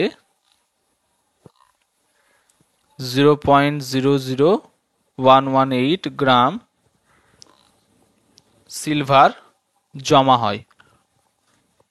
সিলভার জমা হয় মানেটা বোঝার চেষ্টা করবে। তড়িৎ রাসায়নিক তুল্যাঙ্ক এত গ্রাম পার কুলম, মানে প্রতি কুলম তড়িৎ পাঠালে এত গ্রাম জমা হচ্ছে। বোঝা গেল? তাহলে এইভাবে অ্যান্সারটা লিখবে গুছিয়ে, যে সিলভারের তড়িৎ রাসায়নিক তুল্যাঙ্ক এত গ্রাম পার কুলম বলতে বোঝায় যে তড়িৎ বিশ্লেষের মধ্য দিয়ে 1 কুলম তড়িৎ পাঠালে তড়িৎদ্বারে এত গ্রাম সিলভার জমা হয়। বোঝা গেল ব্যাপারটা আশা করছি। এরপরে 21 নম্বর অঙ্ক আছে, দেখো কি বলেছে। বেশ ভালো প্রশ্ন। একটি সিলভার নাইট্রেট দ্রবণের মধ্য দিয়ে 3 অ্যাম্পিয়ার তড়িৎ 10 মিনিট ধরে প্রবাহিত হয়েছে। 3 অ্যাম্পিয়ার তড়িৎ মানে আয়ের মানটা বলে দিয়েছে 3 অ্যাম্পিয়ার, 10 মিনিট বলেছে টাইমটা, 10 মিনিট। ঠিক আছে, টাইমটাকে কিন্তু সেকেন্ডে নিয়ে যাবে, মিনিটে রাখবে না, সেকেন্ডে নিয়ে যাবে। তাহলে 10 × 60 মানে 600 সেকেন্ড। তাহলে এটা হয়ে যাচ্ছে 600 সেকেন্ড। আর কি বলেছে? প্রবাহিত করার ফলে ক্যাথোডে এত গ্রাম সিলভার সঞ্চিত হয়, মানে ক্যাথোডে সিলভার কতটা উৎপন্ন হয়েছে তার ভর বলে দিয়েছে, ডাব্লুর মান বলে দিয়েছে 2.015 এত গ্রাম। সিলভারের রাসায়নিক তুল্যাঙ্ক আর তড়িৎ রাসায়নিক তুল্যাঙ্ক বের করতে বলেছে। খুবই সহজ, ফ্যারাডের প্রথম সূত্র থেকে জানি আমরা W = Z × Q।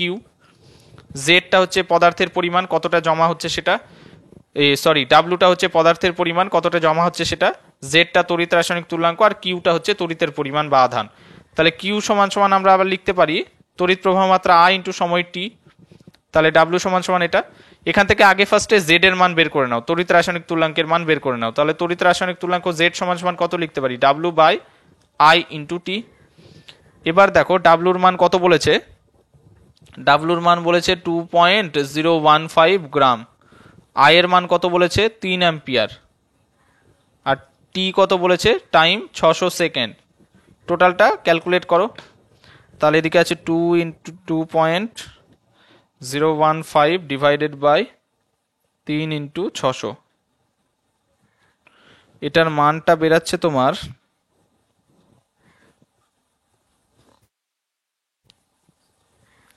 জেড এর মান বেরালো, জেড সমান সমান 1.1194 ইন্টু 10⁻³ এককটা কি হবে দেখো, ওপরে গ্রাম আছে, নিচে অ্যাম্পিয়ার সেকেন্ড আছে। অ্যাম্পিয়ার সেকেন্ড মানে কিন্তু কুলম্ব, তাহলে এর এককটা হবে গ্রাম পার কুলম্ব। এটা একটা অ্যান্সার বেরালো। তড়িৎ রাসায়নিক তুল্যাঙ্ক চেয়েছে জেড, তড়িৎ রাসায়নিক তুল্যাঙ্কটা বেরিয়ে গেল। এবার রাসায়নিক তুল্যাঙ্ক মানে কিন্তু তুল্যাঙ্ক ভার। তাহলে রাসায়নিক তুল্যাঙ্ক বা তুল্যাঙ্ক ভার, সেটার সাথে জেড এর বা তড়িৎ রাসায়নিক তুল্যাঙ্কের একটা সম্পর্ক আছে, কিন্তু সেই সম্পর্কটা হচ্ছে E = Z × F। কোনটা কি আমি বলে দিচ্ছি, তোমরা খাতাতে লিখে নাও। ইটা হচ্ছে রাসায়নিক তুল্যাঙ্ক বা তুল্যাঙ্ক ভার, জেডটা তড়িৎ রাসায়নিক তুল্যাঙ্ক, আর এফটা ফ্যারাডে। তাহলে এখান থেকে ই এর মান বের করতে পারবে না। দেখো জেড এর মান কত, জেড এর মান হচ্ছে 1.1194 ইন্টু 10⁻³ আর ফ্যারাডের মান 96,500, এটা জানো তোমরা। এবার এটা ক্যালকুলেট করো এটার সাথে, তাহলে 96,500 গুণ করো, এটার মান বেরালো 108.02। এটা অ্যান্সার। তাহলে এটা পেলাম আমরা রাসায়নিক তুল্যাঙ্ক বা তুল্যাঙ্ক ভার। তাহলে দুটো অ্যান্সারই পেয়ে গেলাম। ক্লিয়ার? এরপরে নেক্সট। আচ্ছা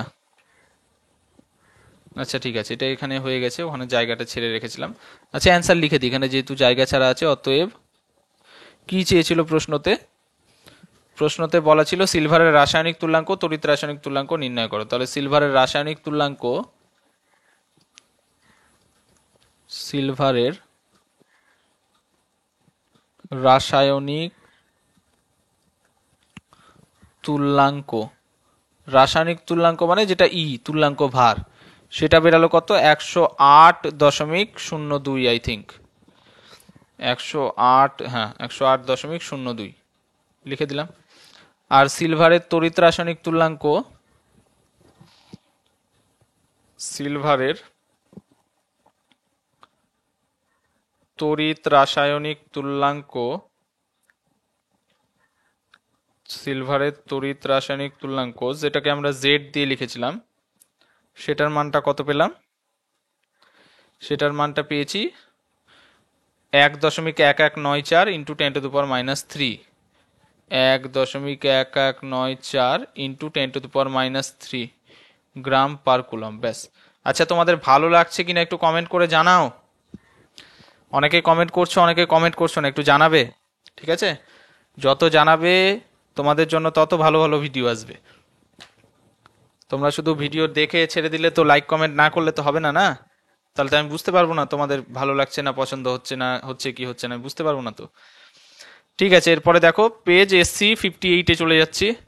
সেখানে বলেছে একটি তড়িৎ রাসায়নিক কোষের কোষ ধ্রুবক, সেটা বলেছে কাপ্পা বাই আর, নাকি আর ইন্টু কাপ্পা, নাকি আর স্কোয়ার ইন্টু কাপ্পা, নাকি আর বাই কাপ্পা।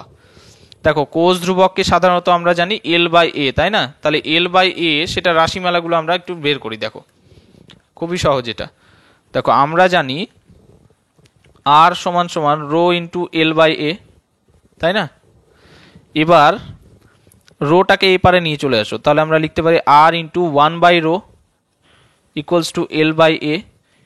তাহলে 1/ρ মানে যেটা আপেক্ষিক রোধ তার অনন্যক, সেটাই তো আপেক্ষিক পরিবাহিতা, তাই না? এটা মানেই তো কাপ্পা, এটা মানেই তো কাপ্পা। তাহলে কোষ ধ্রুবক L/A এটা সমান সমান কি পেলাম? আর ইন্টু কাপ্পা। কোষ ধ্রুবক L/A মানে হচ্ছে আর ইন্টু কাপ্পা। তাহলে আর ইন্টু কাপ্পা কোন সমীকরণে আছে দেখো? তাহলে আর ইন্টু কাপ্পা আছে অপশন বি। তাহলে বি হবে কারেক্ট আনসার। 22 নম্বর হয়ে গেল। এবার 23 নম্বর বলেছে H2O2 জ্বালানি কোষে সংঘটিত ক্যাথোড আর অ্যানোডের বিক্রিয়াগুলি লেখো। দেখো এখানে বিক্রিয়াগুলো আমি লিখে দিয়েছি। হ্যাঁ, অ্যানোডে বিক্রিয়া যেটা হচ্ছে 2H2 plus 4OH minus arrow দিয়ে 4H2O প্লাস 4E, যেখানে ব্র্যাকেটে জি লেখা আছে, জি ফর গ্যাস, আর AQ লেখা আছে, মানে AQ মানে অ্যাকোয়াস, মানে ওটা জলীয় দ্রবণে আছে। ঠিক আছে। আর ক্যাথোড বিক্রিয়াটা দেখো O2 প্লাস 2H2O, এ 4টে ইলেকট্রন গ্রহণ করছে, গ্রহণ করে হচ্ছে 4OH মাইনাস। আর সামগ্রিক বিক্রিয়া যদি করি 4E ক্যান্সেল আউট হয়ে ফাইনাল যেটা থাকছে নিচে কোণে দেওয়া আছে, যেটা এটা এখানে 4OH মাইনাস ক্যান্সেল আউট হয়ে গেল। তাহলে থাকছে আলটিমেটলি 2H2 প্লাস O2, ওইদিকে 2H2O, এইদিকে 4টা জলের অণু, 2টো জলের অণু, 2টো ক্যান্সেল আউট হয়েছে আর 2টো পড়ে আছে। যদিও সামগ্রিক বিক্রিয়া চাইনি, তাও দিয়ে দিয়েছি। ঠিক আছে, তোমরা দিয়ে দিতে পারো। হয়ে গেল এটা। এবার নেক্সট। এবার বলেছে অ্যাসিড মিশ্রিত জলের একটি নমুনায় 10 অ্যাম্পিয়ার তড়িৎ প্রবাহ 3 মিনিট 13 সেকেন্ড ধরে চালনা করলে কত গ্রাম জল বিয়োজিত হবে। দেখো এটা বেশ ভালো ট্রিকি প্রশ্ন, কিন্তু এটা অনেক সময় তোমার মনে হতে পারে যে পর্যাপ্ত ইনফরমেশন দেওয়া নেই। তোমাকে দেখো কি কি ইনফরমেশন দেওয়া আছে। তোমাকে দেখো বলা আছে আয়ের মান 10 অ্যাম্পিয়ার, ঠিক আছে, আর টি এর মান, টাইমটা বলে দিয়েছে 3 মিনিট 13 সেকেন্ড। তাহলে এটাকে টোটালটা সেকেন্ডে নিয়ে চলে যাও। 3 মিনিট 13 সেকেন্ড, 3 মিনিট মানে 3 ইন্টু 60 মানে 180 সেকেন্ড প্লাস 13 সেকেন্ড মানে 193 সেকেন্ড। তার মানে এটা 193 সেকেন্ড। ঠিক আছে, কত গ্রাম জল বিয়োজিত হবে, মানে ডাব্লুর মানটা বের করতে বলেছে। এবার দেখো তোমার মনে হতে পারে যে এটা তো ফ্যারাডের প্রথম সূত্র দিয়ে হয়ে যাবে, W equals to Z into Q. এটা মানে আমরা ভেঙে লিখতে পারি Z into I into T. দেখো তোমার মনে হতে পারে এখানে আই এর মান বলে দিয়েছে, টি এর মান বলে দিয়েছে, ডাব্লুর মান পেয়ে যাব, কিন্তু জেড বা তড়িৎ রাসায়নিক তুল্যাঙ্ক সেটা তো বলে দেয়নি না। তাহলে এই সমীকরণ ইউজ করে তো এর মানটা বের করতে পারবে না। তাহলে এটাকে কিভাবে বের করতে হবে দেখো, এটা একটু ট্রিকি আছে। তুমি দেখো জলটা কত গ্রাম বিয়োজিত হবে সেটা বের করতে বলেছে। যখন জেড এর মান বলা থাকবে না তখন ওই যে তার বিয়োজনের বিক্রিয়াটা কিরকম হয় সেটা ফার্স্টে লিখবে আগে। দেখো বিক্রিয়াটা হচ্ছে, আমরা জলকে ভাঙছি, দেখো এইভাবে ভাঙতে পারি, 2H2O ভেঙে গিয়ে হবে 2H2 প্লাস O2, তাই না? ভেঙে গিয়ে এরকম হবে। এবার ফার্স্টে তুমি এই যে আধানের মানটা এখান থেকে বের করে নাও।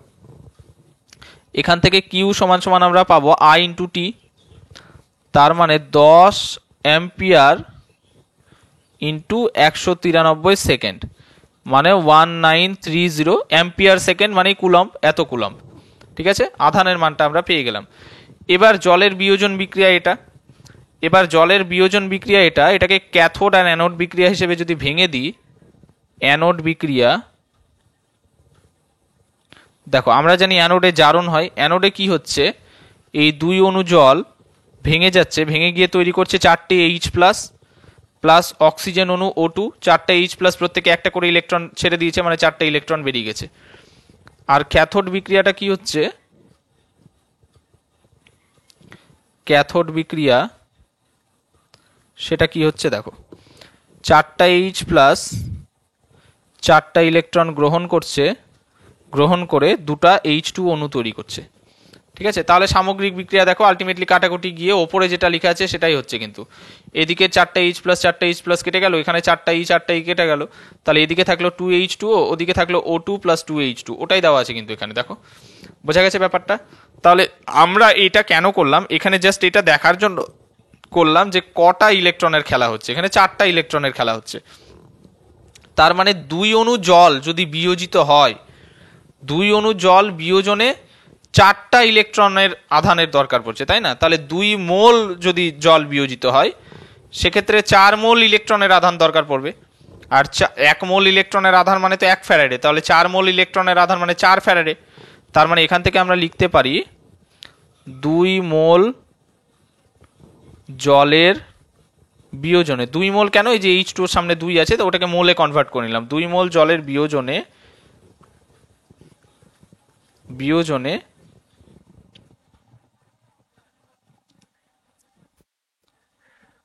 তড়িৎ প্রয়োজন 4 ফ্যারাডে, কারণ 4 মোল ইলেকট্রনের আধানের সমান হচ্ছে সেটা, মানে 4 ফ্যারাডে। এটাকে উল্টো করে লিখছি, ঠিক আছে, এটাকে উল্টো করে লিখছি। উল্টো করে বলতে, অতএব 4 ফ্যারাডে তড়িৎ বিয়োজিত করবে, 4 ফ্যারাডে তড়িৎ বিয়োজিত করবে কতটা জলকে, 2 মোল জল। এবার 2 মোল জল মানে কত গ্রাম জল বলো তো? জলের আণবিক ভর কত, H2O, হাইড্রোজেনগুলো 1 করে, 2টো আছে, আর অক্সিজেন 16, তার মানে 18, জলের আণবিক ভর 18, তাই না? তার মানে 1 মোল জল মানে 18 গ্রাম জল, তাহলে 2 মোল জল মানে কি, 18 দুগুণে 36 গ্রাম জল। তাহলে এটাকে গ্রামে কনভার্ট করো, 2 ইন্টু 18, এত গ্রাম জল।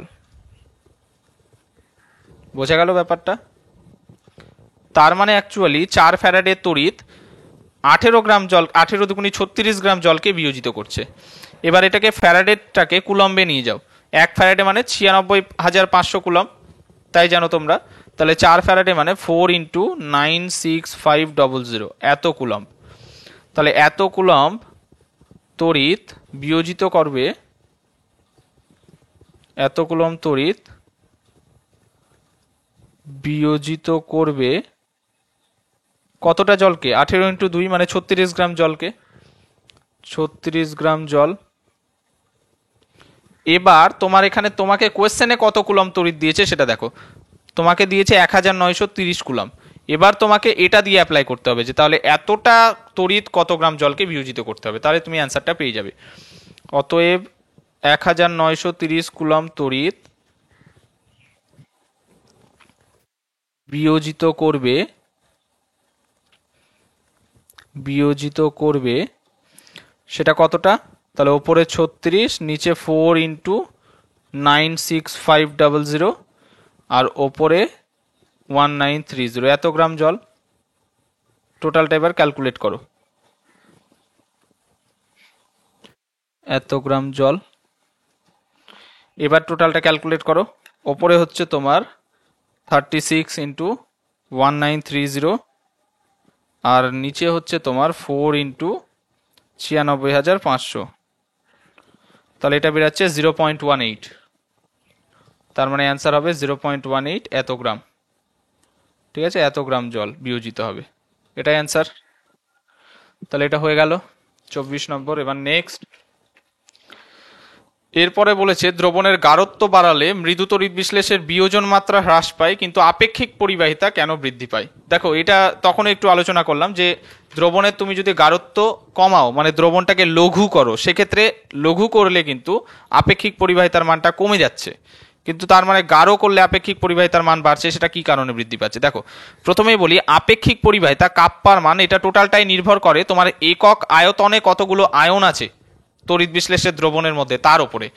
এবার তুমি যদি দ্রবণকে লঘু করো, বাইরে থেকে জল অ্যাড করো, তাহলে দ্রবণের মধ্যে আয়তনটা বেড়ে যাবে দ্রবণের। তার মানে আগে একটা নির্দিষ্ট আয়তনে যতগুলো আয়ন ছিল, এখন আয়নগুলো তো চারিদিকে ছড়িয়ে গেছে, তাহলে ওই নির্দিষ্ট আয়তনে আয়নের সংখ্যা কমে গেছে। তাই কারণে দ্রবণকে লঘু করলে বা গাঢ়ত্ব কমালে আপেক্ষিক পরিবাহিতার মান কমে যাবে। উল্টোটা যদি বলি, গাঢ়ত্ব বৃদ্ধি করলে, মানে বাইরে থেকে আরো তড়িৎ বিশ্লেষ্য পদার্থ যোগ করেছো, গাঢ়ত্ব বাড়িয়ে দিয়েছো, সেক্ষেত্রে কি হবে, একটা নির্দিষ্ট আয়তনে এবার আয়নের সংখ্যা আরো বেড়ে গেছে। বোঝা গেল কি না? একটা নির্দিষ্ট আয়তনে আয়নের সংখ্যা বেড়ে গেছে, সে কারণে কিন্তু আপেক্ষিক পরিবাহিতার মান বাড়বে। কিন্তু এখানে আরেকটা ফ্যাক্টর কাজ করছে, দেখো মৃদু তড়িৎ বিশ্লেষ্য তাদের বিয়োজন মাত্রা এমনিতেই কম থাকে। তার মানে তারা 100টা যদি তুমি তড়িৎ বিশ্লেষ্য পদার্থের অণু নাও, সেটা ভেঙে সবগুলো কিন্তু ভাঙতে পারবে না। খুব জোর হলে 3টা 4টা 5টা ভাঙলো, মানে বিয়োজন মাত্রা খুবই কম। এবার তাদের বিয়োজন মাত্রা তুমি যদি দ্রবণকে লঘু করো, তার সাথে সাথে বৃদ্ধি পায়, একটু আগে বললাম। তাহলে যদি দ্রবণকে আরো গাঢ় করো, তাহলে বিয়োজন মাত্রা বা আয়নায়ন মাত্রা হ্রাস পাবে। তাহলে তুমি আরো গাঢ় করছো, মানে বিয়োজন মাত্রা কমে যাচ্ছে, মানে আরো কম মাত্রায় আয়নে পরিণত হচ্ছে। তাহলে আয়নের সংখ্যা তো একদিক থেকে কমছে, কিন্তু উপরন্তু দ্রবণটাকে গাঢ় করলে উপরন্তু একটা নির্দিষ্ট আয়তনের মধ্যে আগের তুলনায় আয়নের সংখ্যা তো বাড়বে না। তার মানে ওভারঅল যদি দেখি, সামগ্রিকভাবে কিন্তু একটা নির্দিষ্ট আয়তন যদি আমরা কল্পনা করি, তার মধ্যে আয়নের সংখ্যা বাড়ছেই। তাহলে সামগ্রিকভাবে আয়নের সংখ্যা বৃদ্ধি পাচ্ছে একটা নির্দিষ্ট আয়তনে। ওই কারণে গাঢ়ত্ব যখন বৃদ্ধি করব, আপেক্ষিক পরিবাহিতার মান কিন্তু বৃদ্ধি পাবে। এবার যেটা বোঝালাম ওটা এখানে সুন্দর করে লেখা আছে, এখান থেকে একটু পড়ে নিবে। হয়ে গেল এটা। এরপরে নেক্সট দেখো 26 নাম্বার, বলেছে একটি পরিবাহিতা কোষের তড়িৎদ্বার দুটির মধ্যে দূরত্ব 1 সেন্টিমিটার, প্রস্থচ্ছেদ 2 সেন্টিমিটার স্কোয়ার। ঠিক আছে, এটা খুবই সহজ। দূরত্ব, তড়িৎদ্বার দুটির মধ্যে দূরত্ব, এটাকে আমরা এল দিয়ে লিখি। তার মানে এল এর মান বলে দিয়েছে 1 সেন্টিমিটার, আর প্রস্থচ্ছেদের ক্ষেত্রফল এরিয়া এর মান বলে দিয়েছে 2 সেন্টিমিটার স্কোয়ার। এবার বলেছে প্রতি লিটারে এত গ্রাম কেসিএল আছে, এরূপ দ্রবণ দ্বারা উক্ত কোষকে পূর্ণ করলে কোষের রোধ হয়, রোধের মান আর এর মান বলে দিয়েছে 7.25 ওহম। দ্রবণের মোলার পরিবাহিতা ল্যামডা এম এর মান জিজ্ঞেস করেছে। দেখো আমরা কি জানি, lambda M equals to kappa into 1000 by molarity, এটা হচ্ছে সমীকরণ। এবার কাপ্পার মান কিন্তু তোমাকে সরাসরি বলে দেয়নি। কাপ্পা ইকুয়ালস টু, আমরা জানি কাপ্পার মান বের করতে হবে এবার আমাদেরকে। কাপ্পা ইকুয়ালস টু দ্রবণের পরিবাহিতা, এটাকে এইভাবে ধরো, তোমাদেরকে তৈরি করে দেখাচ্ছি। ফার্স্টে আমরা জানি R equals to rho into l by a. রোটাকে এইদিকে নিয়ে এসো, 1 বাই রো হয়ে যাবে, আরটাকে ওইদিকে নিয়ে যাও, 1 বাই আর হয়ে যাবে, ইন্টু এল বাই এ। এবার 1 বাই রো, এটা মানে তো কাপ্পা না, তাহলে kappa equals to 1 by R into small l by a. এবার 1 বাই আর এর, এবার আর এর মান বলা আছে, এল এর মান বলা আছে, এর মানও এখানে বলা আছে। সব মানগুলো বসাও, মান বসিয়ে আগে বের করো। দেখো তাহলে এদিকে লিখছি kappa equals to 1 by R into l by a, মানগুলো বসাও। আর এর মান কত বলেছে তোমাকে? 7.25 ওহম। এল এর মান, দৈর্ঘ্যটা কত বলেছে, দূরত্বটা 1 সেন্টিমিটার, এরিয়াটা বলেছে 2 সেন্টিমিটার স্কোয়ার। তাহলে এটা ভাগ করো, ক্যালকুলেটর তো অ্যালাউড, ভালো করে ভাগ করো। ভাগফলটা তোমার বেরাচ্ছে হচ্ছে 0.069। একটা সেমির সাথে একটা সেমি কেটে গেল, নিচে তাহলে ওহম সেন্টিমিটার থাকলো, তাহলে ওপরে গেলে হয়ে গেল ওহম ইনভার্স সেমি ইনভার্স। এটা আপেক্ষিক পরিবাহিতা কাপ্পার মানটা পেয়ে গেলাম। তাহলে এই মানটা বসাবো ওখানে 0.069, ঠিক আছে, ইন্টু 1000 বাই, দেখো এখানে মোলারিটি আছে। এবার মোলারিটির মানটা কিভাবে বের করব? দেখো মোলারিটির মান বের করব, মোলারিটি এম, এটা সমান সমান দ্রাবের মোল সংখ্যা এন ডিভাইডেড বাই দ্রবণের আয়তন ভি। এবার দ্রাবের মোল সংখ্যাটা কিভাবে বের করে, এখানে দেখো দ্রাবের মোল সংখ্যা বলেনি, ভর বলেছে, তাহলে দ্রাবের ভরকে তার আণবিক ভর দিয়ে ভাগ করলে মোল সংখ্যা পেয়ে যায়। তাহলে ভর হচ্ছে 50। এবার এটার আণবিক ভর কত, এটা যেহেতু আয়নীয় যৌগ আমরা আণবিক ভর বলি না, সংকেত ভর বলি। কিভাবে বের করব, পটাশিয়ামের পারমাণবিক ভর কত, পটাশিয়ামের পারমাণবিক ভর হচ্ছে 39 আর ক্লোরিনের 35.5, তাহলে এই দুজনের যোগফল হয়ে যাবে KCl এর আণবিক ভর বা সংকেত ভর। তাহলে 50কে ওটা দিয়ে ভাগ করলে আমরা মোল সংখ্যা পেয়ে যাব। এবার নিচে আছে দ্রবণের আয়তন ভি।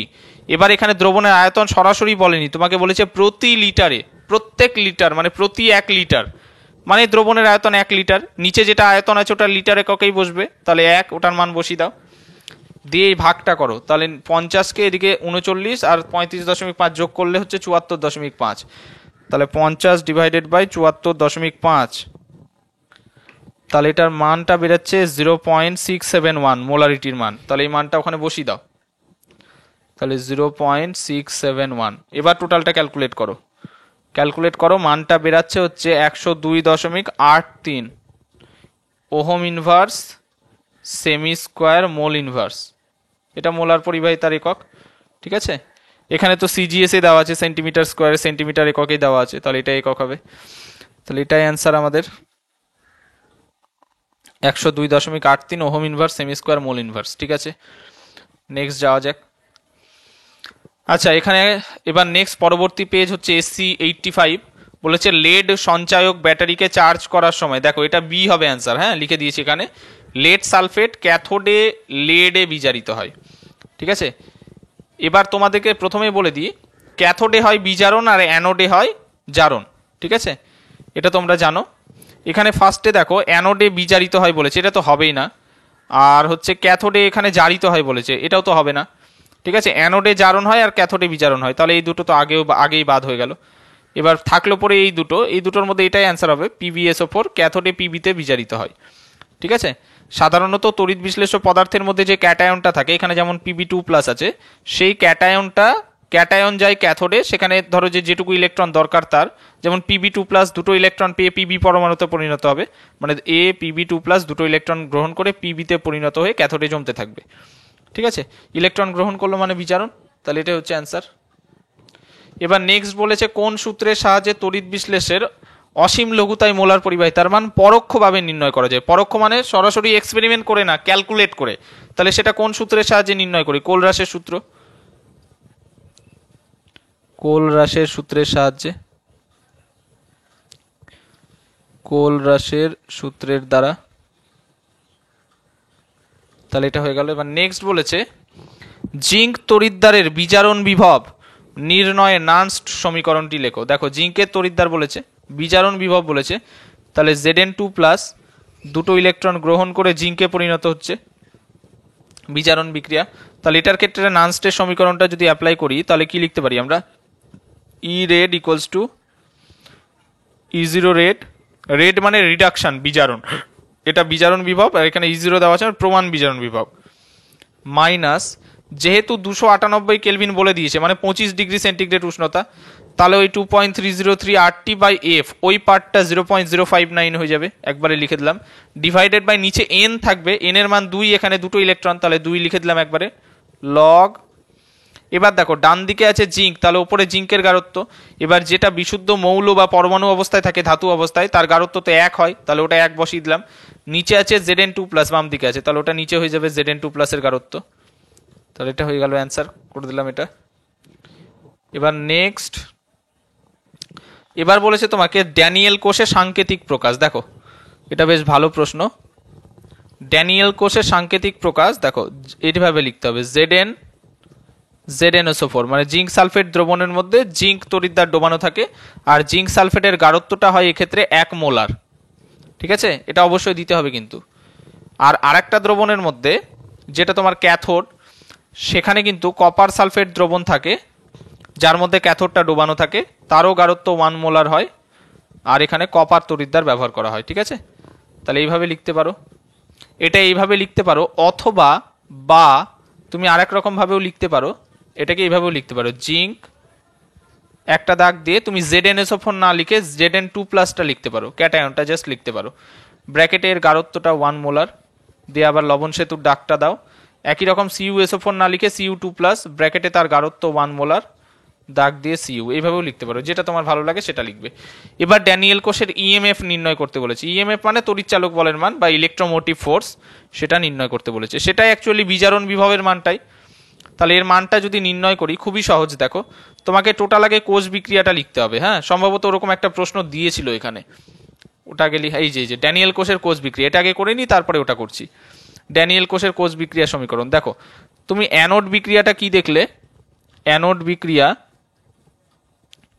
তুমি যদি ড্যানিয়েল কোষটাকে দেখো, এই যে এখানে যদি একটু ভালো করে দেখো, এই যে বাম দিকে যেটা আছে সেটা অ্যানোড, সেখানে কি হচ্ছে Zn থেকে Zn2+ হচ্ছে। ডান দিকে যেটা আছে সেটা ক্যাথোড, সেখানে কি হচ্ছে Cu2+ থেকে Cu হচ্ছে। তাহলে এই দুটো জানলে কিন্তু তুমি অ্যানোড আর ক্যাথোড বিক্রিয়াটা করে নিতে পারবে। তাহলে অ্যানোড বিক্রিয়াটাকে করছি। অ্যানোড বিক্রিয়াতে কি তৈরি হচ্ছে? জিঙ্ক থেকে Zn2+, জিঙ্ক থেকে হচ্ছে Zn2+। এটা কি করে সম্ভব? দুটো ইলেকট্রন বর্জন করে, তার মানে এটা জারণ। আর ক্যাথোড বিক্রিয়াটা কি হচ্ছে? ক্যাথোড বিক্রিয়া, সেখানে দেখলাম Cu2+ থেকে Cu হচ্ছে। তাহলে কি করে সম্ভব? Cu2+ দুটো ইলেকট্রন গ্রহণ করবে, দিয়ে Cu হচ্ছে। এবার দেখে নিবে যে ইলেকট্রনের সংখ্যা দুদিকে সমান আছে কিনা। এখানেও দুটো ইলেকট্রন বর্জন, এখানে দুটো ইলেকট্রন গ্রহণ, সব ঠিকঠাক আছে। তাহলে ইলেকট্রন সংখ্যা নিয়ে কিন্তু আর আমাদের কোনো চিন্তা নাই। তাহলে ওটাকে এইভাবে রেখে দাও। তাহলে সামগ্রিক বিক্রিয়াটা কি হচ্ছে?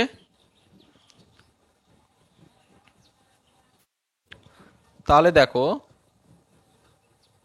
সামগ্রিক বিক্রিয়া,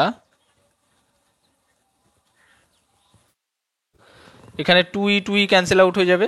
তাহলে বাম দিকে থাকলো Zn প্লাস Cu2+, ডান দিকে হচ্ছে Zn2+ প্লাস Cu। এটা হচ্ছে আমাদের সামগ্রিক বিক্রিয়া। এবার এই রিয়াকশনটাকে কাজে লাগাতে হবে, যে আগের যে প্রশ্নটা বলেছে, Zn plus Cu2+ Zn2+ plus Cu। তবে তুমি কোষের ইএমএফ নির্ণয় করতে পারবে। Zn প্লাস Cu2+, এদিকে Zn2+ প্লাস Cu। ঠিক আছে, কোষের সামগ্রিক বিক্রিয়া যদি না জানো, তাহলে ইএমএফ তুমি কিন্তু বিক্রিয়া বের করতে পারবে না। এটা হচ্ছে ড্যানিয়েল কোষের সামগ্রিক বিক্রিয়া, ইএমএফ নির্ণয় করতে বলেছে। ইএমএফ মানে কিন্তু এই ই রেড যেটা, সেটাই কিন্তু, হ্যাঁ, ওটাই ইএমএফ, ওটাই ইএমএফ, ইলেকট্রোমোটিভ ফোর্স, ওটাই মানে কোষের বিজারণ বিভব যেটা। তাহলে এটার মান কি জানি নানস্টের সমীকরণ থেকে? E0 রেড মাইনাস, আচ্ছা এখানে টেম্পারেচারের মান যেহেতু কিছু বলেনি, তুমি তাহলে 25 ডিগ্রি সেন্টিগ্রেড ওটা ধরে নিয়ে বসাও। তাহলে 2.303 RT বাই এফ, ওটার মান 0.059 হয়ে যাবে, ওটা বসিয়ে দিলাম। বাই যেটা এন নিচে থেকে গেল, এন এর মান কত? কটা ইলেকট্রনের ট্রান্সফার ঘটলো? দুটো, তাহলে এন এর মান 2 লগ। এবার ডান দিকে কে কে আছে দেখো, Zn2+ আছে আর Cu আছে। Cu এর গাঢ়ত্ব তো 1 হয়ে যাবে, তাহলে ওটা আর লিখছি না, থাকলো পরে Zn2+ এর গাঢ়ত্ব, এটা বসালাম। এবার এখানে নিচে দেখো একই রকম, আচ্ছা ওটা লিখেই দিচ্ছি, Cu এর গাঢ়ত্ব, ওটা তো 1 হবে, আমি বসিয়ে দিচ্ছি পরে আবার। এবার বাম দিকে যারা আছে তারা নিচে হবে, এখানে আছে Zn আর Cu2+।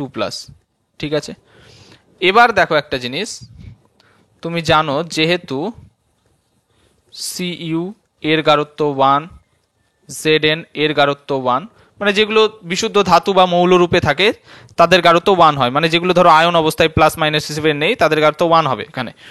তাহলে এই Cu Zn এগুলো আর লেখার দরকার নেই, 1 হয়ে গেল।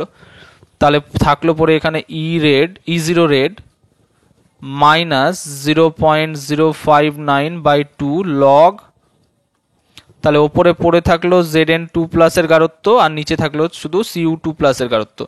এবার এদের গাঢ়ত্ব প্রশ্নতে বলেছে, দেখো এদের গাঢ়ত্ব অ্যাকচুয়ালি এই দুটো প্রশ্ন আর পরের প্রশ্নটা একটার মধ্যেই ছিল, একটা প্রশ্নরই রোমান 1-2 দিয়েছিল, আমি আলাদা করে লিখেছি এখানে। তাই দেখো Zn2+ এর গাঢ়ত্ব আর Cu2+ এর গাঢ়ত্ব তুমি এখানেই পেয়ে যাবে, কিন্তু এই যে ড্যানিয়েল কোষের সাংকেতিক প্রকাশে। এখানে যেহেতু ড্যানিয়েল কোষেরই বের করতে বলেছে, তাহলে ড্যানিয়েল কোষের ক্ষেত্রে Zn2+ এর গাঢ়ত্ব আর Cu2+ এর গাঢ়ত্ব 1 মোলার করেই হয়, তার মানে ওগুলোও 1ই হবে কিন্তু, তাহলে এখানে 1 হবে। ঠিক আছে, যেহেতু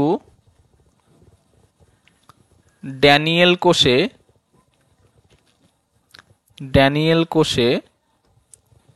Zn2+ এর গাঢ়ত্ব এটাও 1 আর Cu2+ এর গাঢ়ত্ব এটাও কিন্তু 1। Cu2+ এর গাঢ়ত্ব এটাও কিন্তু 1, তাহলে ওগুলো 1 হয়ে যাবে।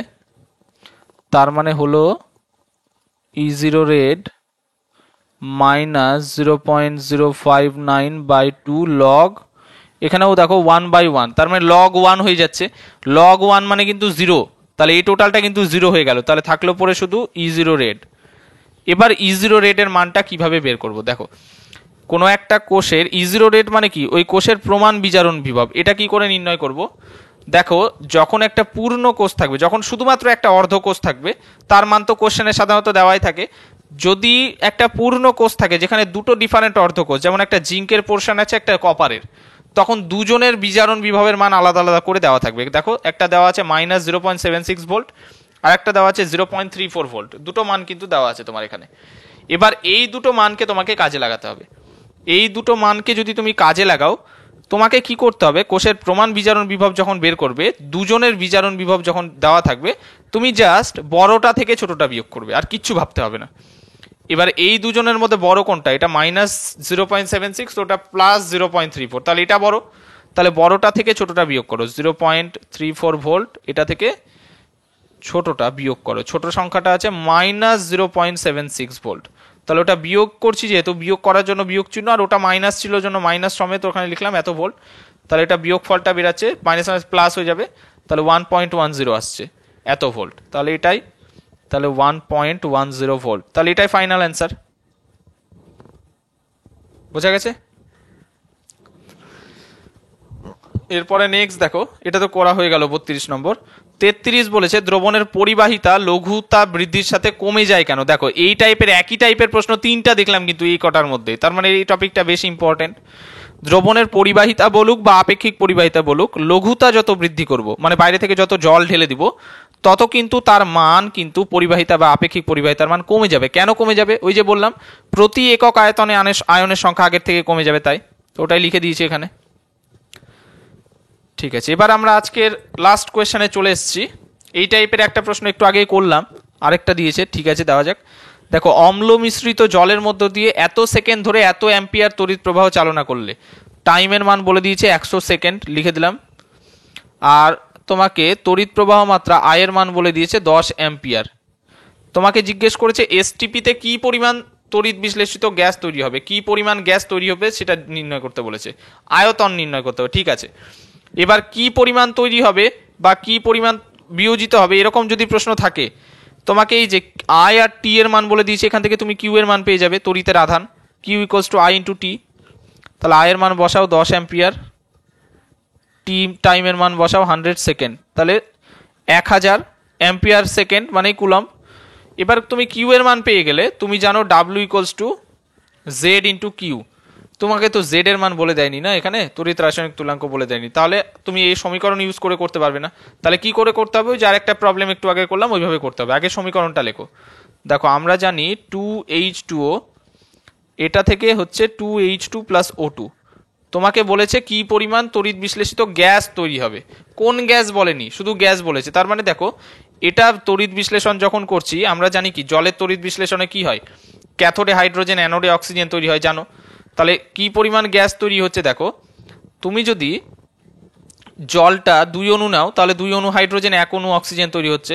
এবার জলটা তুমি যদি 2 মোল নাও, 2 মোল নাও যদি, তার মানে 2 মোল হাইড্রোজেন, আর এখানে সামনে কিছু নয় মানে 1 আছে, 1 মোল অক্সিজেন তৈরি হবে। তাহলে টোটাল মিলে 2 আর 1 3 মোল গ্যাস তৈরি হচ্ছে। বোঝা গেল? তার মানে অ্যাকচুয়ালি 2 মোল জলের তড়িৎ বিশ্লেষণে 3 মোল গ্যাস তৈরি হচ্ছে, তাই না। এবার এটাকে আয়তনে নিয়ে যাও, আয়তন বের করতে বলেছে। 1 মোল এসটিপিতে 1 মোল গ্যাসের আয়তন কত, 22.4 লিটার। তাহলে 3 মোলের আয়তন কত হবে, 3 × 22.4 লিটার, তার মানে তোমার 67.2 লিটার। এটা তার মানে 2 মোল জলের তড়িৎ বিশ্লেষণ যদি করতে পারো, সেটাতে তুমি 67.2 লিটার কিন্তু গ্যাস পাবে। এবার 2 মোল জলের তড়িৎ বিশ্লেষণে কত ফ্যারাডে তড়িৎ লাগবে, একটু আগেই করলাম আমরা, 4 ফ্যারাডে তড়িৎ লাগবে। তাহলে ওটাই বসাও এখানে। অতএব তার মানে 4 ফ্যারাডে তড়িৎ চালনা করে 4 ফ্যারাডে তড়িৎ চালনা করে 4 ফ্যারাডে মানে 2 মোল জলকে যদি তড়িৎ বিশ্লেষণ করতে হয় তাহলে তো 4 ফ্যারাডে তড়িৎই লাগবে, একটু আগে বোঝালাম ব্যাপারটা। তার মানে 4 ফ্যারাডে তড়িৎ চালনা করলে 2 মোল জল তড়িৎ বিশ্লেষিত হবে, দিয়ে এতটা গ্যাস উৎপন্ন হবে করে গ্যাস উৎপন্ন হয় কতটা? 67.2 লিটার। এবার 4 ফ্যারাডে মানে কত কুলম্বে নিয়ে যাও, 4 ইন্টু 96,500 এত কুলম্ব।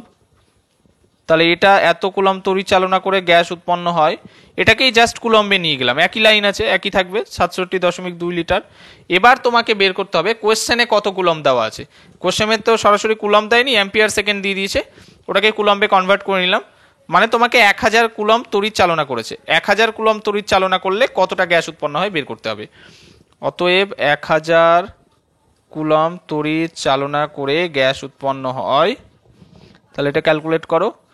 ওপরে আছে 67.2, নিচে আসবে 4 ইন্টু 96,500 আর 1000, এত। এটার ভাগটা করো ঠিকঠাক করে, মানটা বেরাচ্ছে, এটা লিটার এককে বেরাবে 0.174, এত লিটার বেরাচ্ছে। তাহলে এটাই অ্যান্সার। তাহলে 34টা প্রশ্ন করলাম, আশা করছি এই 34টা প্রশ্ন তোমরা ভালো মতো বুঝতে পেরেছো। এটা আপাতত যদি করো মোটামুটি তোমার একটা আইডিয়া, ভালো আইডিয়া হয়ে গেল যে এই ধরনের প্রশ্ন আসছে। এগুলো যদি ঠিকঠাক করে সলভ করো তুমি কিন্তু তড়িৎ রসায়ন চ্যাপ্টারে অনেক এগিয়ে যাবে, ঠিক আছে? যদি ভালো লাগে তাহলে অবশ্যই কিন্তু লাইক কমেন্ট করবে, আর 1000 ভিউ হয়ে গেলে কিন্তু আমি পিডিএফটা দিয়ে দেবো। তাই প্রচুর পরিমাণে শেয়ার করো বন্ধুদের সাথে, যত তাড়াতাড়ি 1000 ভিউ হবে তত তাড়াতাড়ি পিডিএফ আমি কমেন্টে দিয়ে দেবো। দ্রবণ চ্যাপ্টারে বলেছিলাম তোমরা খুব তাড়াতাড়ি মাত্র একদিনের মধ্যে প্রায় 1000-এর কাছাকাছি চলে এসছে ভিউ, 1000 হয়ে গেলে কিন্তু সেখানে কমেন্ট বক্সে পেয়ে যাবে তোমরা পিডিএফ এর লিঙ্ক, ঠিক আছে? তাহলে আজকে এতটা থাক, আবার খুব তাড়াতাড়ি পরের চ্যাপ্টার নিয়ে দেখা হচ্ছে।